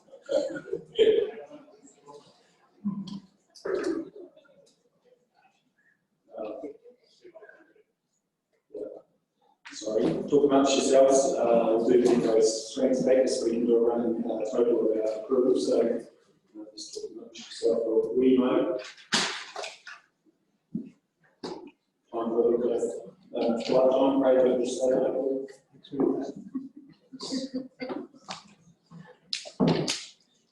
I'm mindful this moment.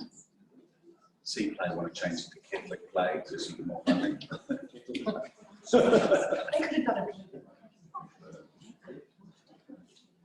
Wonderful.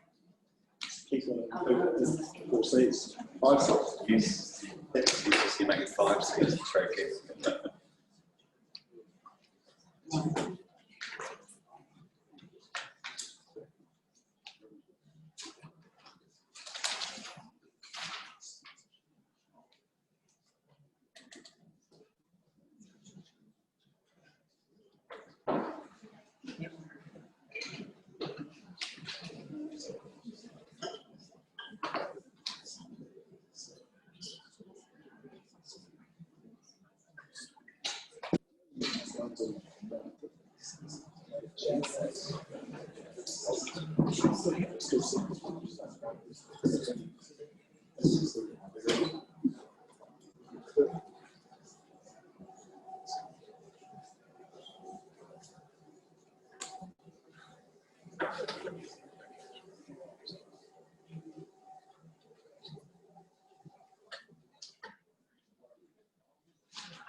Right. Oh, okay, so what we're going to do is just prove the principle. So we're just going to go through one by one, prove the principle, and we'll go back and start to allocation of money. So first up, Zirkles Raceway, Councillor Whitton. Just to be clear, we're going to look at over 25% for any project we thought worthwhile. Have we got a feel for that, or we're going to do that later? Yeah, I think we'll do that next to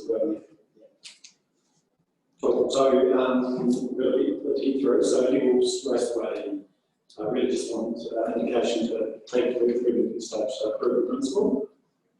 So I guess we want to, when we talk about approve the principle, it could be a portion of the funds that go to last school.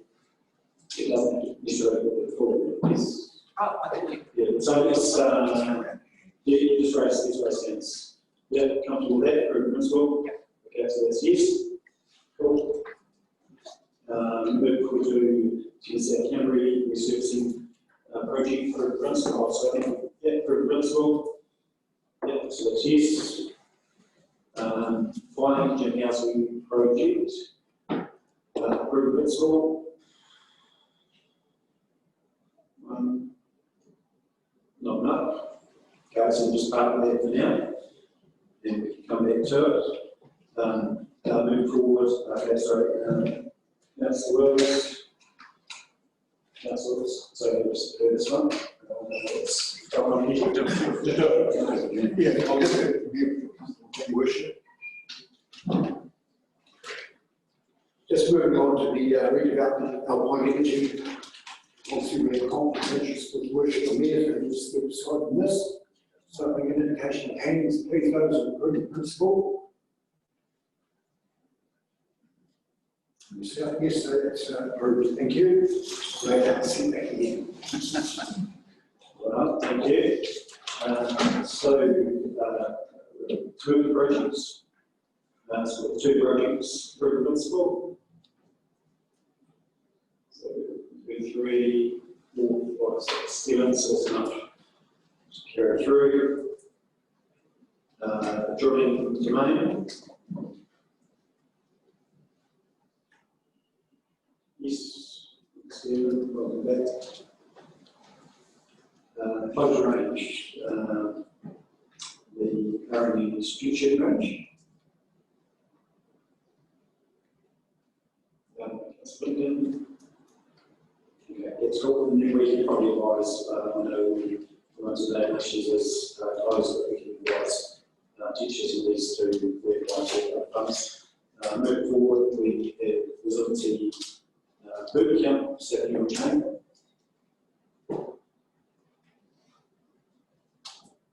There's no rerouting registered showgrounds. Cool. Move forward. YMCA four-season.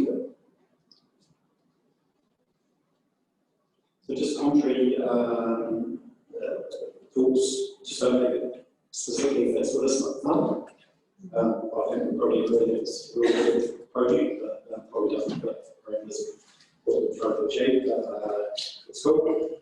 Okay, so there's no visit points, the primary school, Wilson Hall upgrade.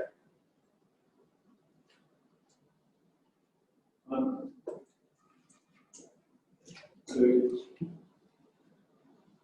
Okay, so not going to be up to, and just feedback on that. Sorry, transparent as the reason. Also, just what to make contrary. Thoughts on why not? You don't know, you're going to be able to say. That doesn't necessarily fit. Down for that. Yeah, okay. Right, move forward South Canterbury Bike Club, which is Lions, and back. Principal.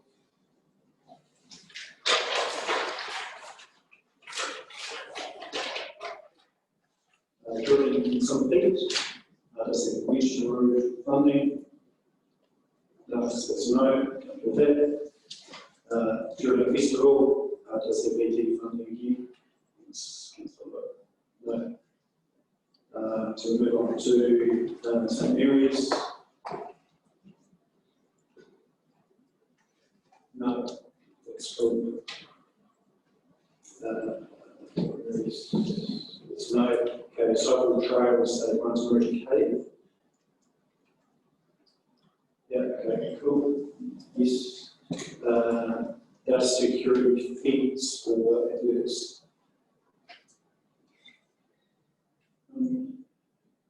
Two. No, but I think potentially it might be referred to another fund, because probably would fit donations and loans. I'm not sure if we're doing specifically, but we can do that. So there's no South Canterbury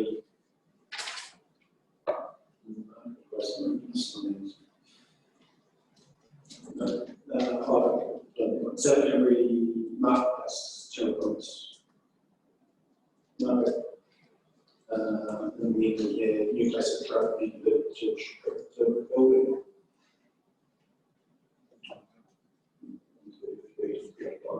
Yeah, so it's enough, so it goes through, you see. Okay, cool, you can see it goes through. So, yes.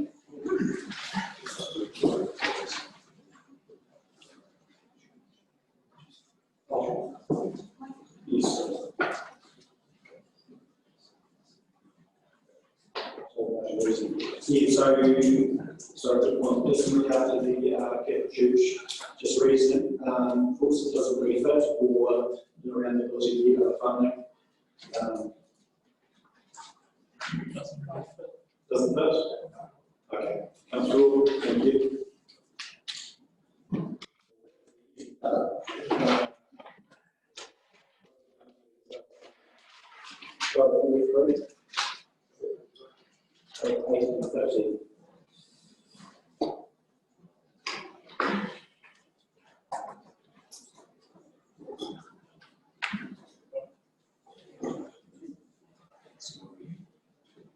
We're at 203. Sorry, it's based on 25% council. It's based on 25%, is it? Sorry, no? Or if they buy this. Yeah, that's what I meant.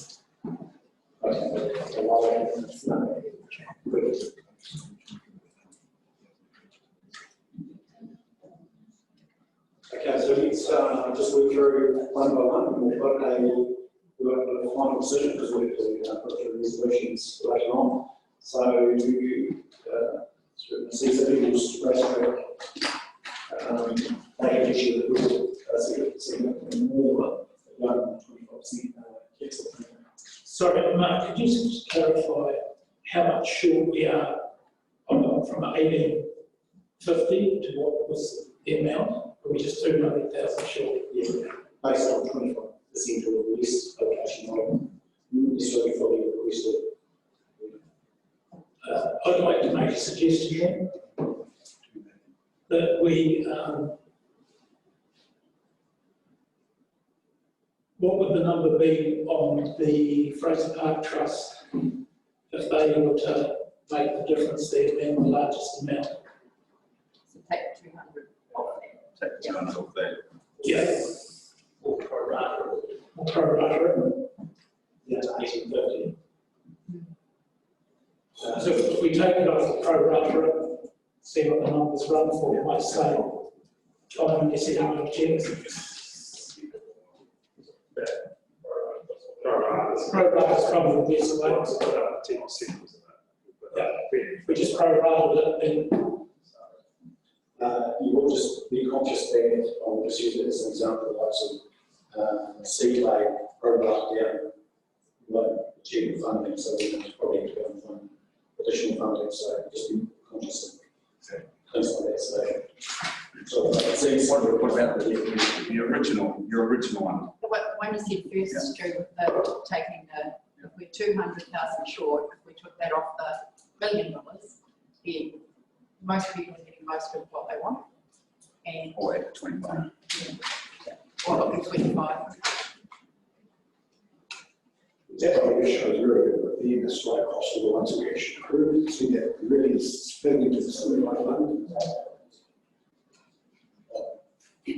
One quarter.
Okay, I'm just going to adjourn to 10 minutes, just to look at some fair methodologies for looking at.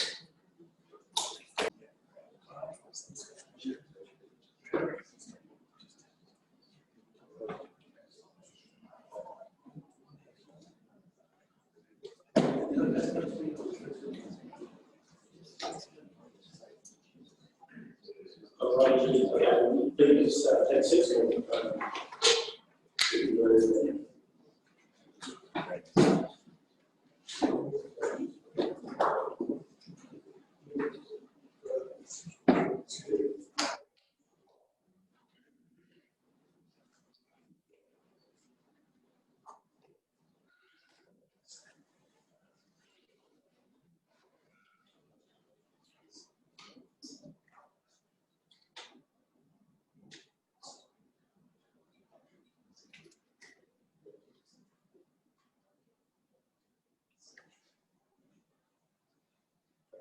Right, thanks, just looking at some methodology to ensure fairness, so Councillor Coe.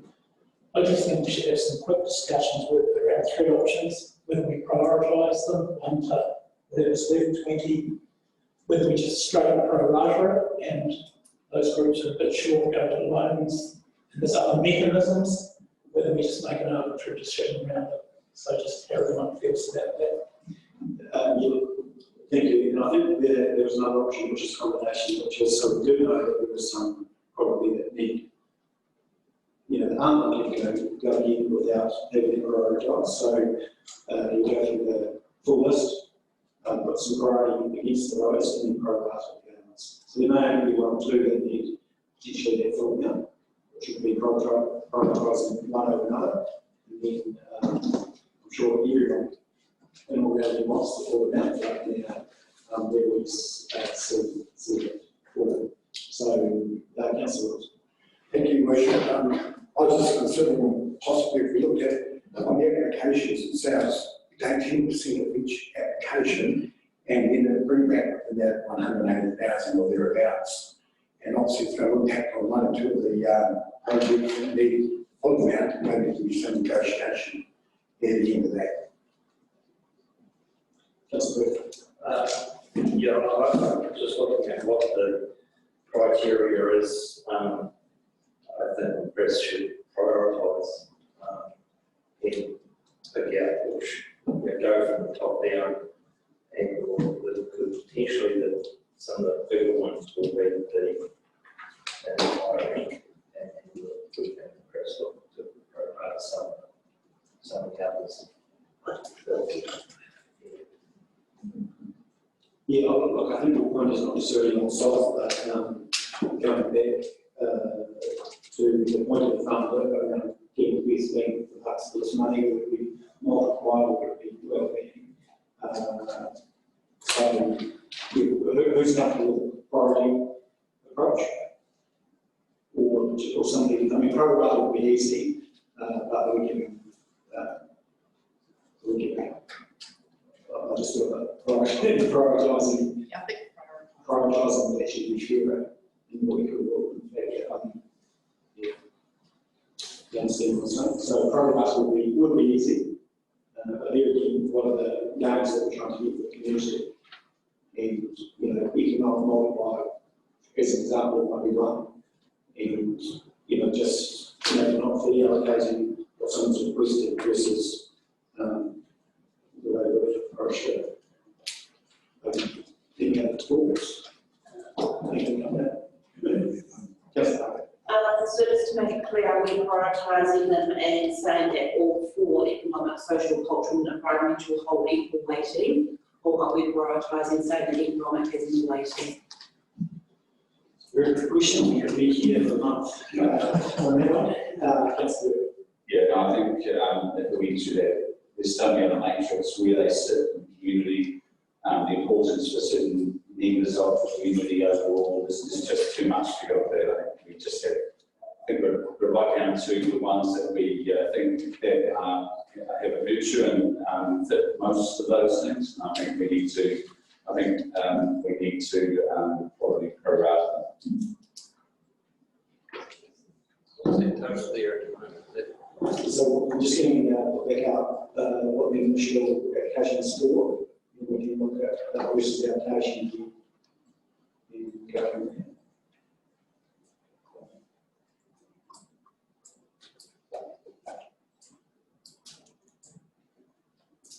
So if you just take a moment and maybe look through where those applications are and just see if you're not comfortable with community specific one.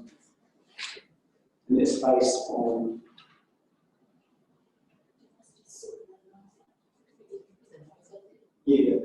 actually, thank you.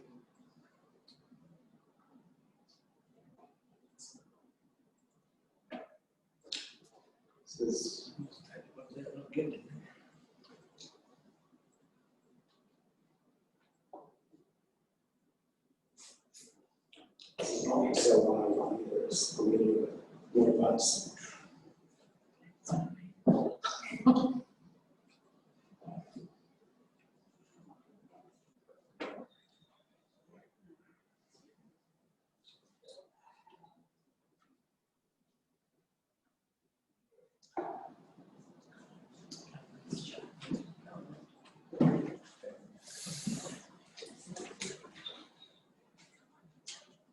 Just the corner of the wall.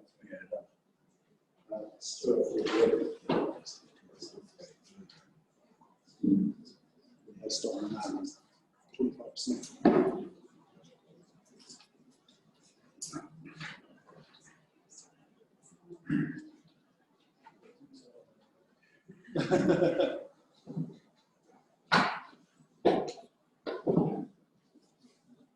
Percentage makes it 1.1. Yeah. So it's going to take 1.05. I'll take 10%.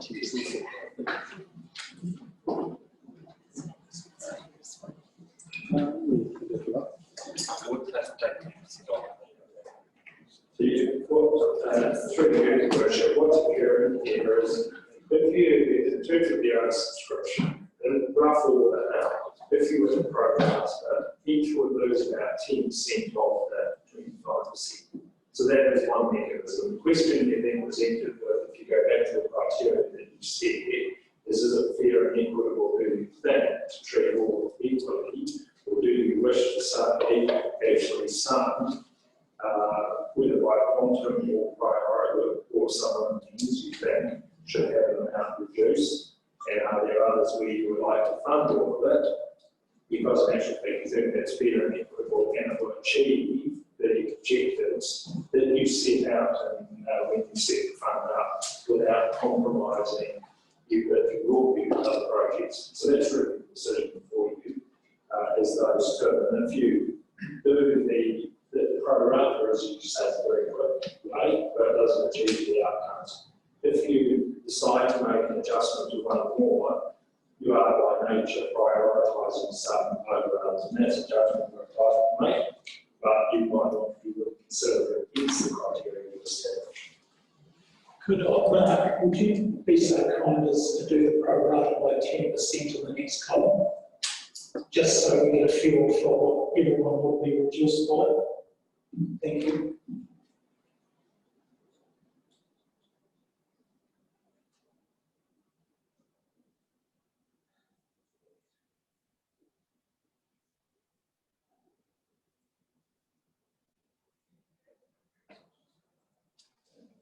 No, I'm just asking.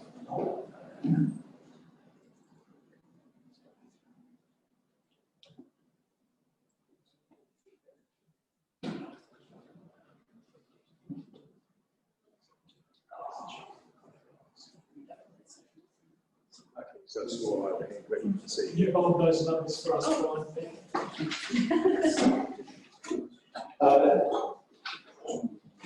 So let's just have a ground approach team. So we can prioritise and then pro rata, or we can go through it again. So let's raise your hand. So prioritise, or I think there still needs to be some prioritisation because some won't go in, and then pro rata after that. So let's agree on approach.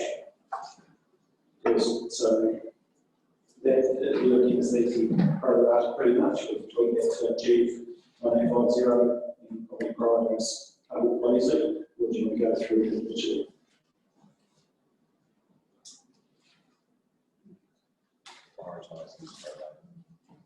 Prioritising pro rata.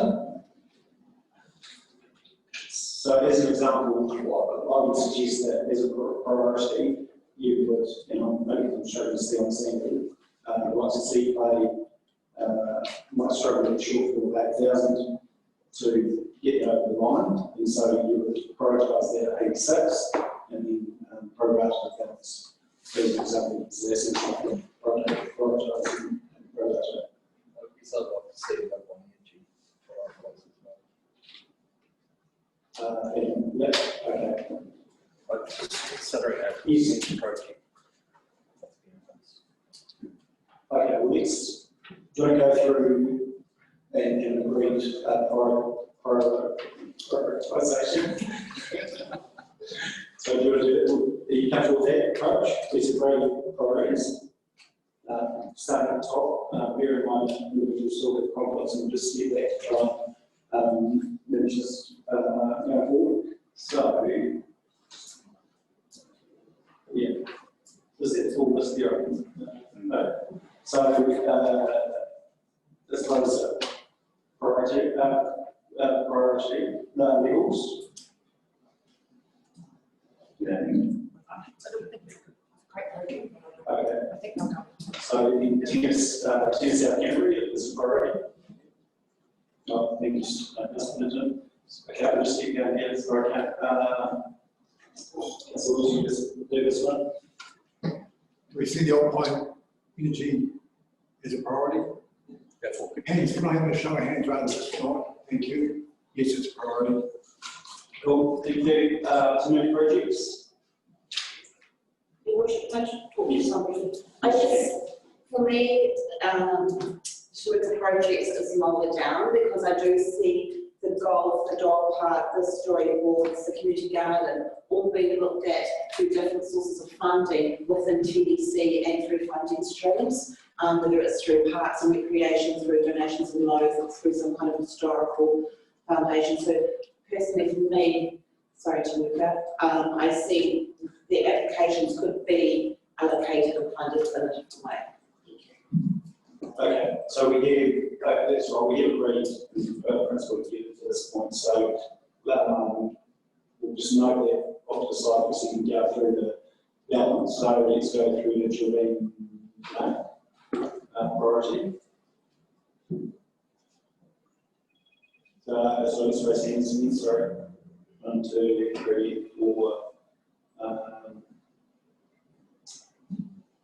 Cool, okay.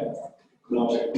So if you white schools part, so that's lines that 2, 3, 4. Give it a second, sorry. 1, 2, 3, 4. So that's a yes. Sorry, 1, 2, 3, 4, 5. So let's do a yes. Priority. Cycle truck stage 1. Sorry, it's even more. Oh, we done right schools. Sorry, that was a least. I'm sorry, can we do right schools in this? Was the re-roofing of the Winchester thing that's been given a priority? It wasn't. So that might be in the wrong space. Sorry, not. Yeah. It's just be a wider use of the. Yeah, I just like. No, yes, that's so Winchester, please, right, so there's no, just go to the majority, solid travel. Yes, there's a yes. There's a truck directive. No. See that. Okay, cool. Thank you. So we will, so what we'll do is we'll just do some quick numbers on that. So we prioritise that full number and then prorate the balance into 1850.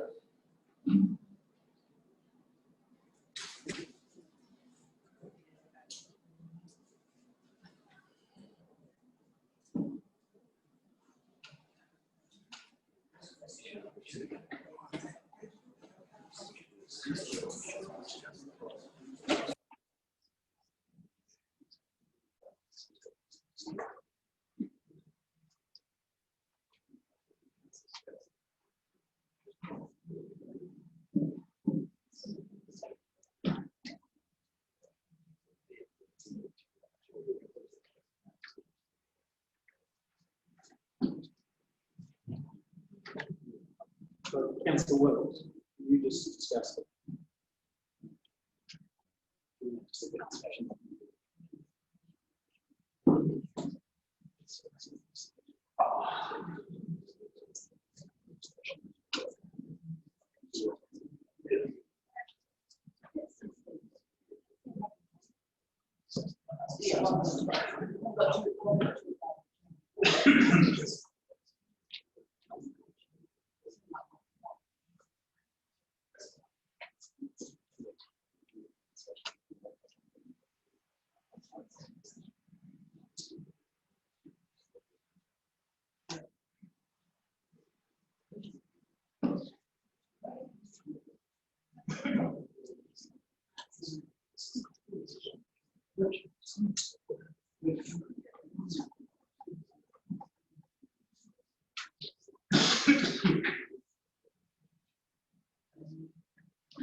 So, councillors, we're now pro-running the balance across those that were not within merit, having merit but not a priority.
Oh, no, I take it.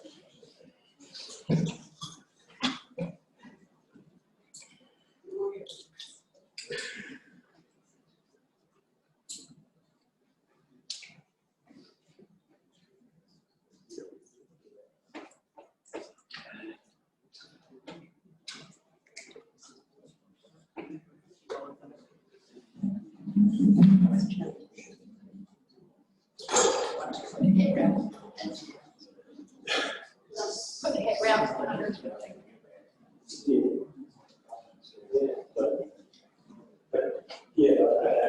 And you might have to gradually, rather than 95.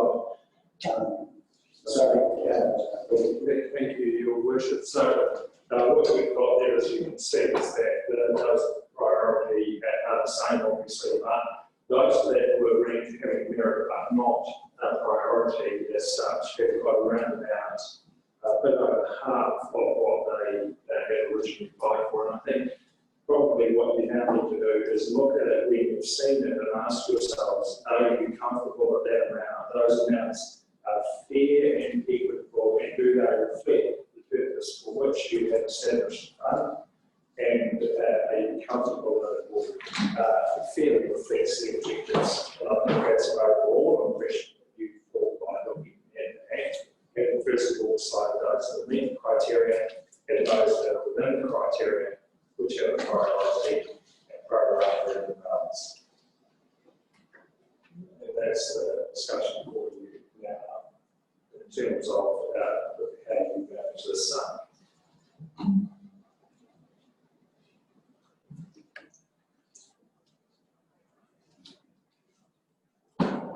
So, yeah, we'll put forth some comments.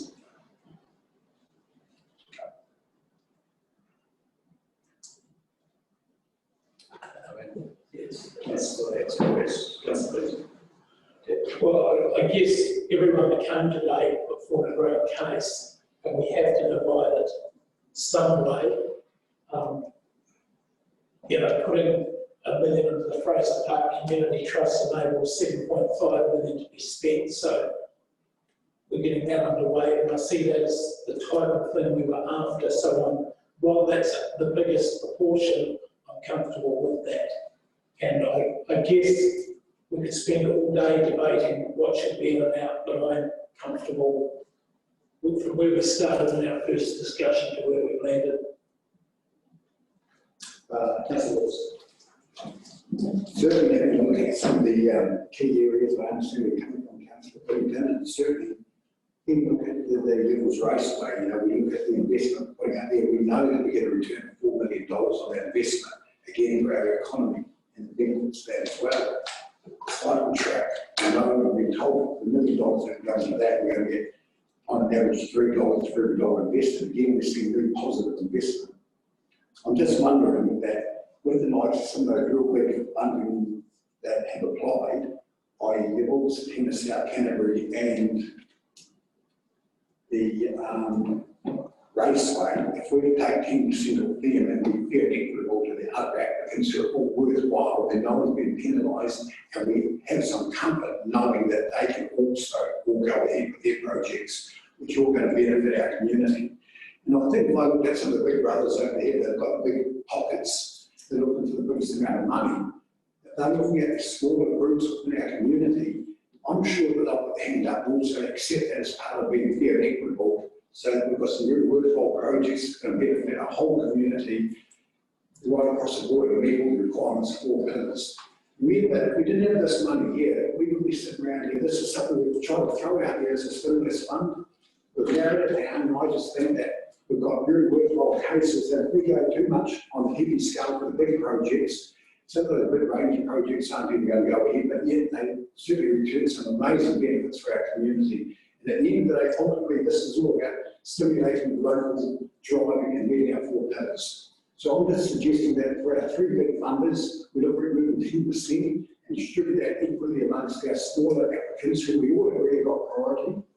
And that way we are meeting the great need for the whole of our community. Otherwise, I'd be suggesting we just take 10% off everyone, but we're not going to meet everyone's requirements. You've got to look at about what this is doing for our economy and about the whole reason the stimulus fund has come about because of COVID-19. So you suggesting take the top three, which and redistribute those funds to those without priorities, is that what you're saying? We just take 10% of those particular three real big funders and redistribute them amongst the others. Yeah, I think it's a more fair and equitable way of ensuring that all projects that we support are getting a really good slice of the opportunity of having the stimulus in this community. So we're just talking about the list that's there, and that's talking about this list. Councillor Look, I just think we need to remind ourselves of the reasons why it's there, and get a bang for buck. And as I said, I think the reason I suggested that, such as the Fraser, the One Energy, gets the full funding because it generated a multiplied by 7 times. And it's across 3 different groups of sporting goals and also throughout the whole lot of stuff. It's a major impact. So I guess that's where I'd be in. I think you're thinking like bad councils, I think Chris, we would be better off just going back to the pro rata if that was the case.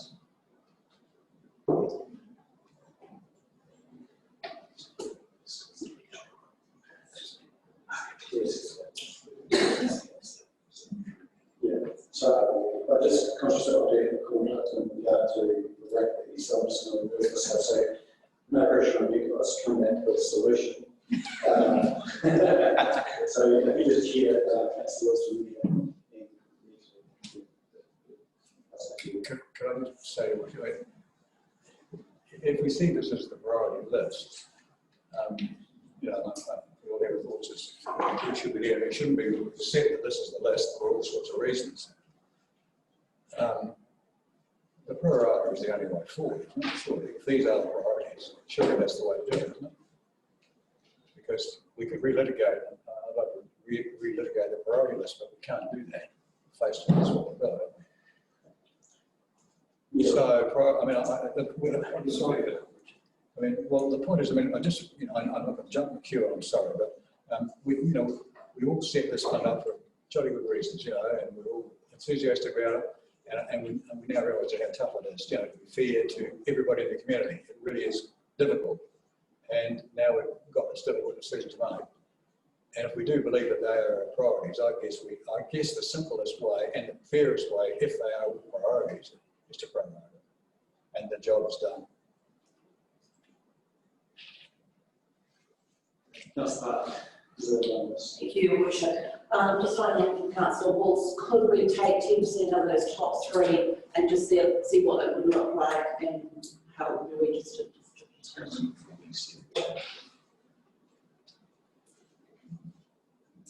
That will almost bring it all together.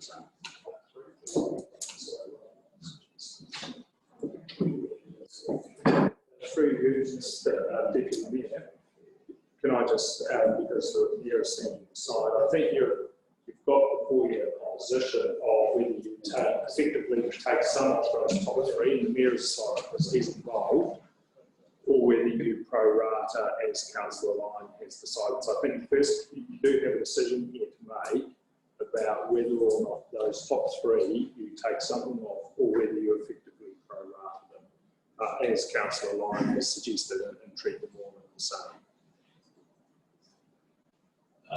Can I just have you could speak to that, your councillors could speak to that.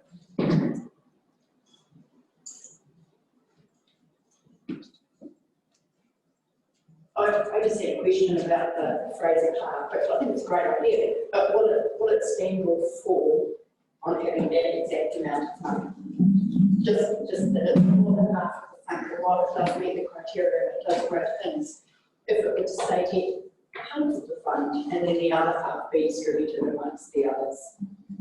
I certainly acknowledge it's a massive project and don't want to stop it going ahead, but would it stand or fail on having to have that exact amount of money, or is there some room for a little bit of wiggle? Okay, so in that sounds, we've had a couple of options thrown out at us at the moment.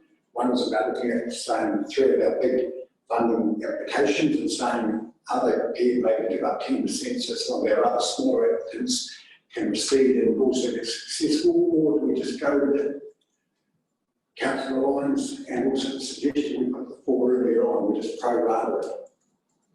So can I get a look at some feedback on that? We've got 2 options available to us at the moment. Sorry, Steve, can I just check? The 2 options are our priority list or pro rata. I don't want to go down a third track where we take chunks of groups and give it to others. So we either go with the priority we agree, or Richard's suggestion of pro rata, one of those 2 suggestions. Because I think otherwise we're getting really complicated. $5 million, we wouldn't have a problem. The reality is, we haven't, just a further discussion, councillor Booth. I'm happy for either of those. My preference is here, but the fallback position of the program. Okay, so at this stage, you've got two options available to us. We go to councillor Lawrence. Thank you, councillor Walter. It's a me.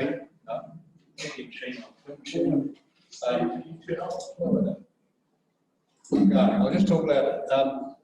I mean, obviously, I believe that discussions we had, I think the fairest way is to prorate at this point. I really do. I mean, we've had a difficult journey to get to the priority list, and here we are, right there. And I think if we cut and paste even more, I think when we get up and we wake up in the morning, we might think we made that very complicated for neighbours to do. Okay, so, councillor Booth. If anyone else got something to say, I'd like to move a motion that we accept the pro rata numbers and that we move forward. Councillors, any further discussion? Councillor Booth. Can we just see the example, and it's almost done, just so that we just see what that looks like, because for a start, I think it's about 42K that we have to go back across each one of them, and what does that look like? It's almost done. So at least 10% priority, what was left over, prorated across the others, except obviously for CBA, which is, CBA, which is 100%. It's actually not that complicated. Why especially about survey? No, well, I've already about 100%, we don't want to add another 10% to it, so.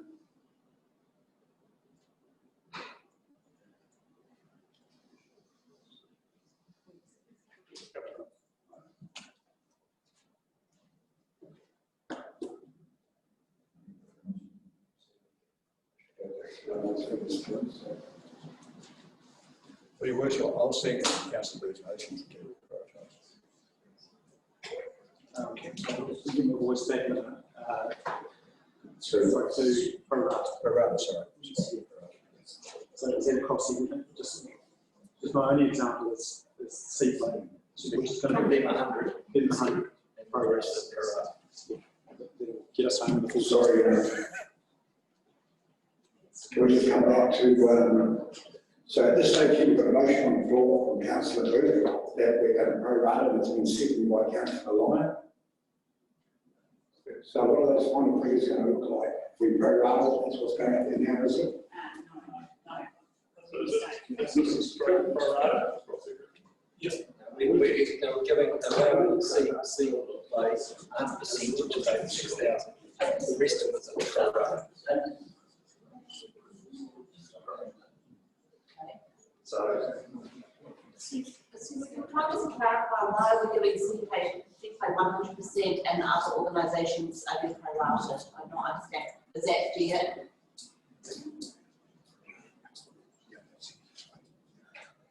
It's a very good question.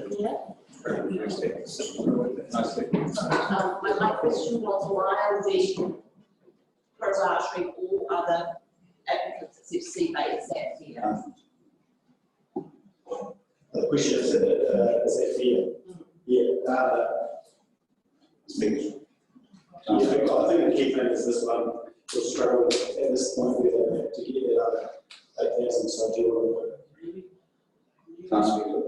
I don't know. I was just going to say, bear in mind, effectively what this group is trying to do is build our assets or on our terms, so building a council asset. So therefore, it's quite specific to not only us as councillors and the council, but also you. We've got a motion from Richard. Yep. Just a straight pro-rata, is it, Richard? Let's have a vote on that, see how it goes. All of us. All on pro-rata. So the numbers, so the motion was all on pro rata. across everything. Yeah, that was the motion, Jenny moved the motion. Richard seconded it. Okay, cool. Any other discussion? So that's cross the pro rata. The motion to the floor. All those in favour, please raise your hand.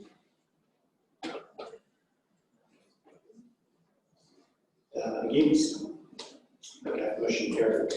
Pro rata, please, easy.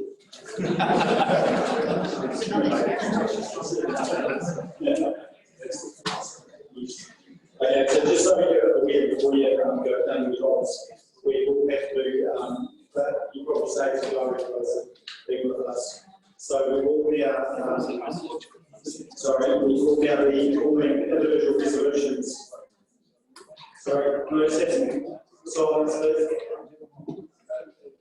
So we are going to go through individual resolutions, and then we will be attaching conditions. So, so the stimulus fund is to get stuff going in the next sort of 12 months. So there will be conditions. So money may come back to council in certain instances if our projects don't proceed as an example. Then we pro rata, wouldn't it? Yeah, so we will work through that. So, council. I just if you wish, I mean, sorry, I wasn't listening correctly. We'll see what I'm going to say. Yes. But yeah, this is the round for the stimulus fund. It ceases this evening, and funds will not take one in shape or form. I don't know if we're extra. This is the round. This is the bunch, and that's it for the stimulus fund. That's what we all understand, isn't it? Yeah. One off. Yeah. That's right. So we have next to go through resolutions. And then protection conditions. So Won't it be the same conditions for all of them? and we just have to probably look through and just be conscious. So what I might do Just to walk through your worship, for instance, some might require a building consent, some might not. So I think we just want to make sure that where you allocate these areas subject to consent or draw down by dates. Simple.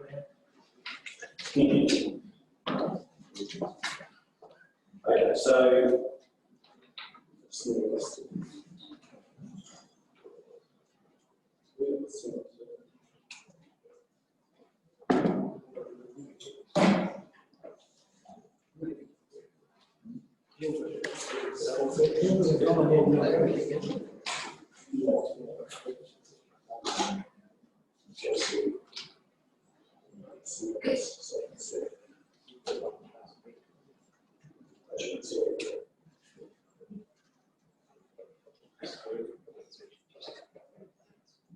I can see it. Okay, we'll just work through the protection conditions. Chief Executive, I think it was raised by the ceiling. I think it's really okay. So yeah, okay, so we should have this thing. I think you said it would be consent.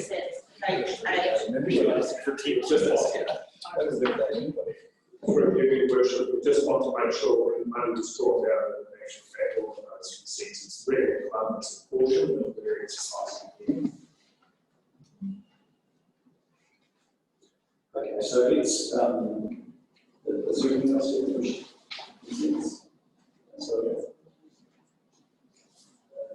this is just identify as a go. So the resolution approves, which is this one. So approves the town Canterbury car club incorporated application funding from the stimulus fund for the wastewater resealing projects being under. What is it? So subject to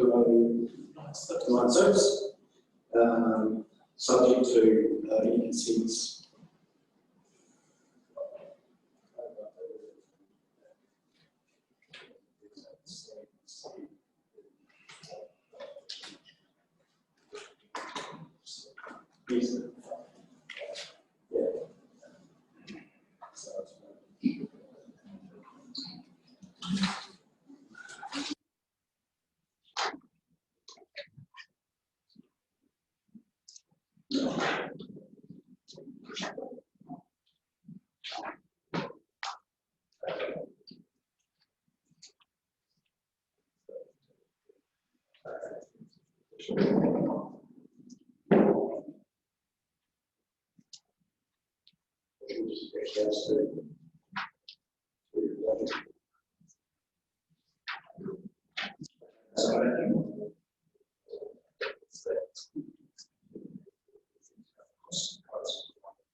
In addition to that, we would expect to see detailed costs provided for the level raceway project by the South Canterbury Park.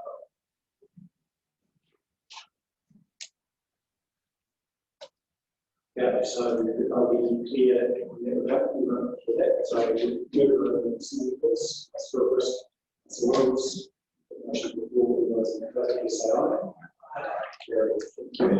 so third one to so the same for news, which is thank you. And 4.1. thank you.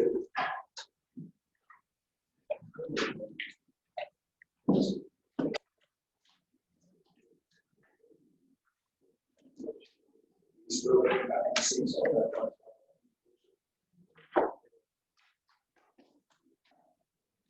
The G to six G. It's not no, I can see it's well, it's a really balanced portion that should if you see this required, where it would be 50% required, subject to action. And I think the other condition would be whether or not they require, it doesn't get funding, it's talked about once they demonstrate the law place, or whether we allow once they receive the place. So I think that again, consensus, I'm not sure whether it's will be required for that word, but it will be and whether they require any further funding or it is the administrators will probably follow that. Condition which is that condition which will attach to the salary. So thoughts?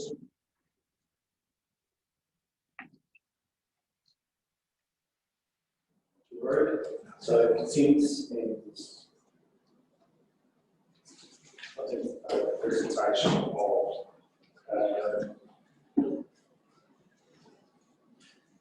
detailed costs and quotes provided with so that's okay, so plus the detailed costs and quotes provided. Can we have one resolution that covers all for each one of them and that only relates to which parts are relevant? If required. Consents if required. I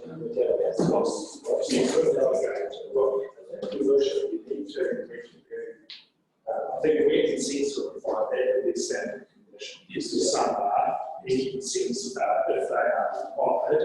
I think the real issue is some of it is conditional funding. You bridge the view that they should get money. The question is whether it's conditional on demonstrating that you have they may be funding that you could delegate that to the mayor and myself. And if we are uncertain, we would bring that back here for a decision by the full council. Yeah. That's fair enough. Yes, absolutely. Yes, so. Just one question, is there a timeline too, because we said within 12 months? So that should also be on all of them? Yes, and that is in the proposed funding agreement. Pull that up. Yes, I think that would probably cover, if we go about forestry to the south, and in the case of one energy being in the rooms, I think that would cover it. And then we've got some of it comfortable with that. Okay, so on that basis, with that. Yes, I think we just want to be clear that it is delegated authority to yourself and myself on all the forest partners, where it's councillor, where it's deputy mayor, and it is that we are satisfied that the terms and conditions as presented have been met. For funding, so that project will proceed. Okay, cool. So done with that. So we move through. Tina South Canterbury, move as a student. Councillor Gilchrist, Councillor Bird, motion for the floor. All those in favour, please say aye. Aye. Carried. So all those in this. Yeah, so I'm happy to move it. Can I have a second for the Councillor Lyons, all in favour? Aye. Against? Moved, thank you. Thank you. We can move on to team projects. So room, Councillor Wills, Councillor Oliver, motion for, all those in favour, please say aye. Against? Carried. Jordan, redevelopments. Councillor Barker, Councillor Bennington, motion for the floor, all those in favour, please say aye. Carried. Against? The re-roofing, Winchester, Councillor Riley, Councillor Booth, motion for floor, all those in favour, please say aye. It's carried. So carried by Stills Park, Councillor Lyon and myself, seconded, motion for floor, please say aye.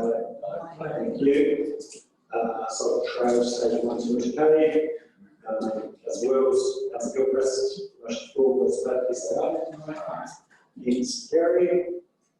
We have now new classic truck and vintage tractor building. Councillor Oliver, Councillor Birds, motion for, all those in favour, please say aye. It's carried. And then we'll just see later. Yes, see later. To all, Councillor Riley, thank you. Councillor President, thank you. Motion for the floor, all those in favour, please say aye. Aye. Carried. So,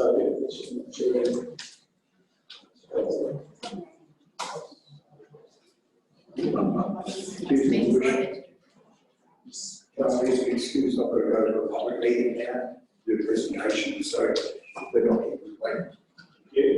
No business this stage. that's fine. Thank you. Okay, so we'll just thank you for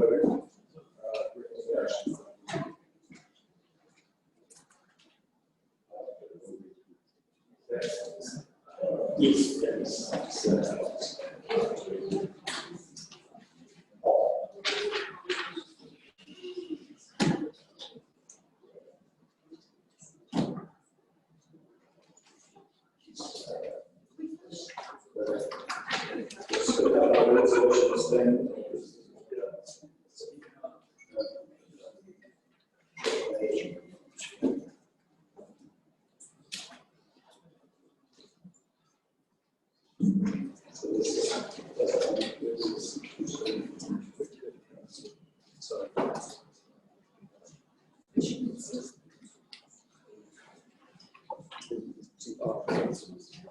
Okay, so next one we've got recommendation 2, which is council approves the funding agreement.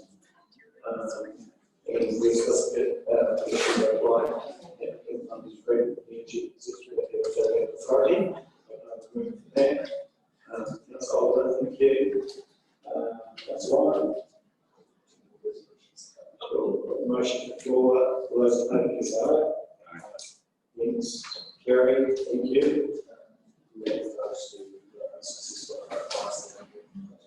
That's the motion is that those are unsuccessful to meet the criteria. So I'll have to move that. I'll move that. That's good. Thank you. The motion for is voted. Aye. Carried. Okay. The final resolution is an extension as provided after 8 months. That's requested. An extension is requested last 12 months. Just requested from the other Oh, agreement. okay. You asked them to wait. through the council. Thank you, Joe, you got that? Yeah, cool, so, councillor Graham with that resolution, you can move it, councillor Gilchrist is the seconder, on the motion to the floor, all those in favour, please say aye. Aye. Carried, thank you. Thank you, team. Today, appreciate that. Oh, sorry, we do have, we'll do a small meeting, 2 minutes and not excluding, so another move that we move to exclude, please. So move, council Harper, motion to the floor, all those in favour, please say aye. Aye. Carried, thank you. Thanks so much.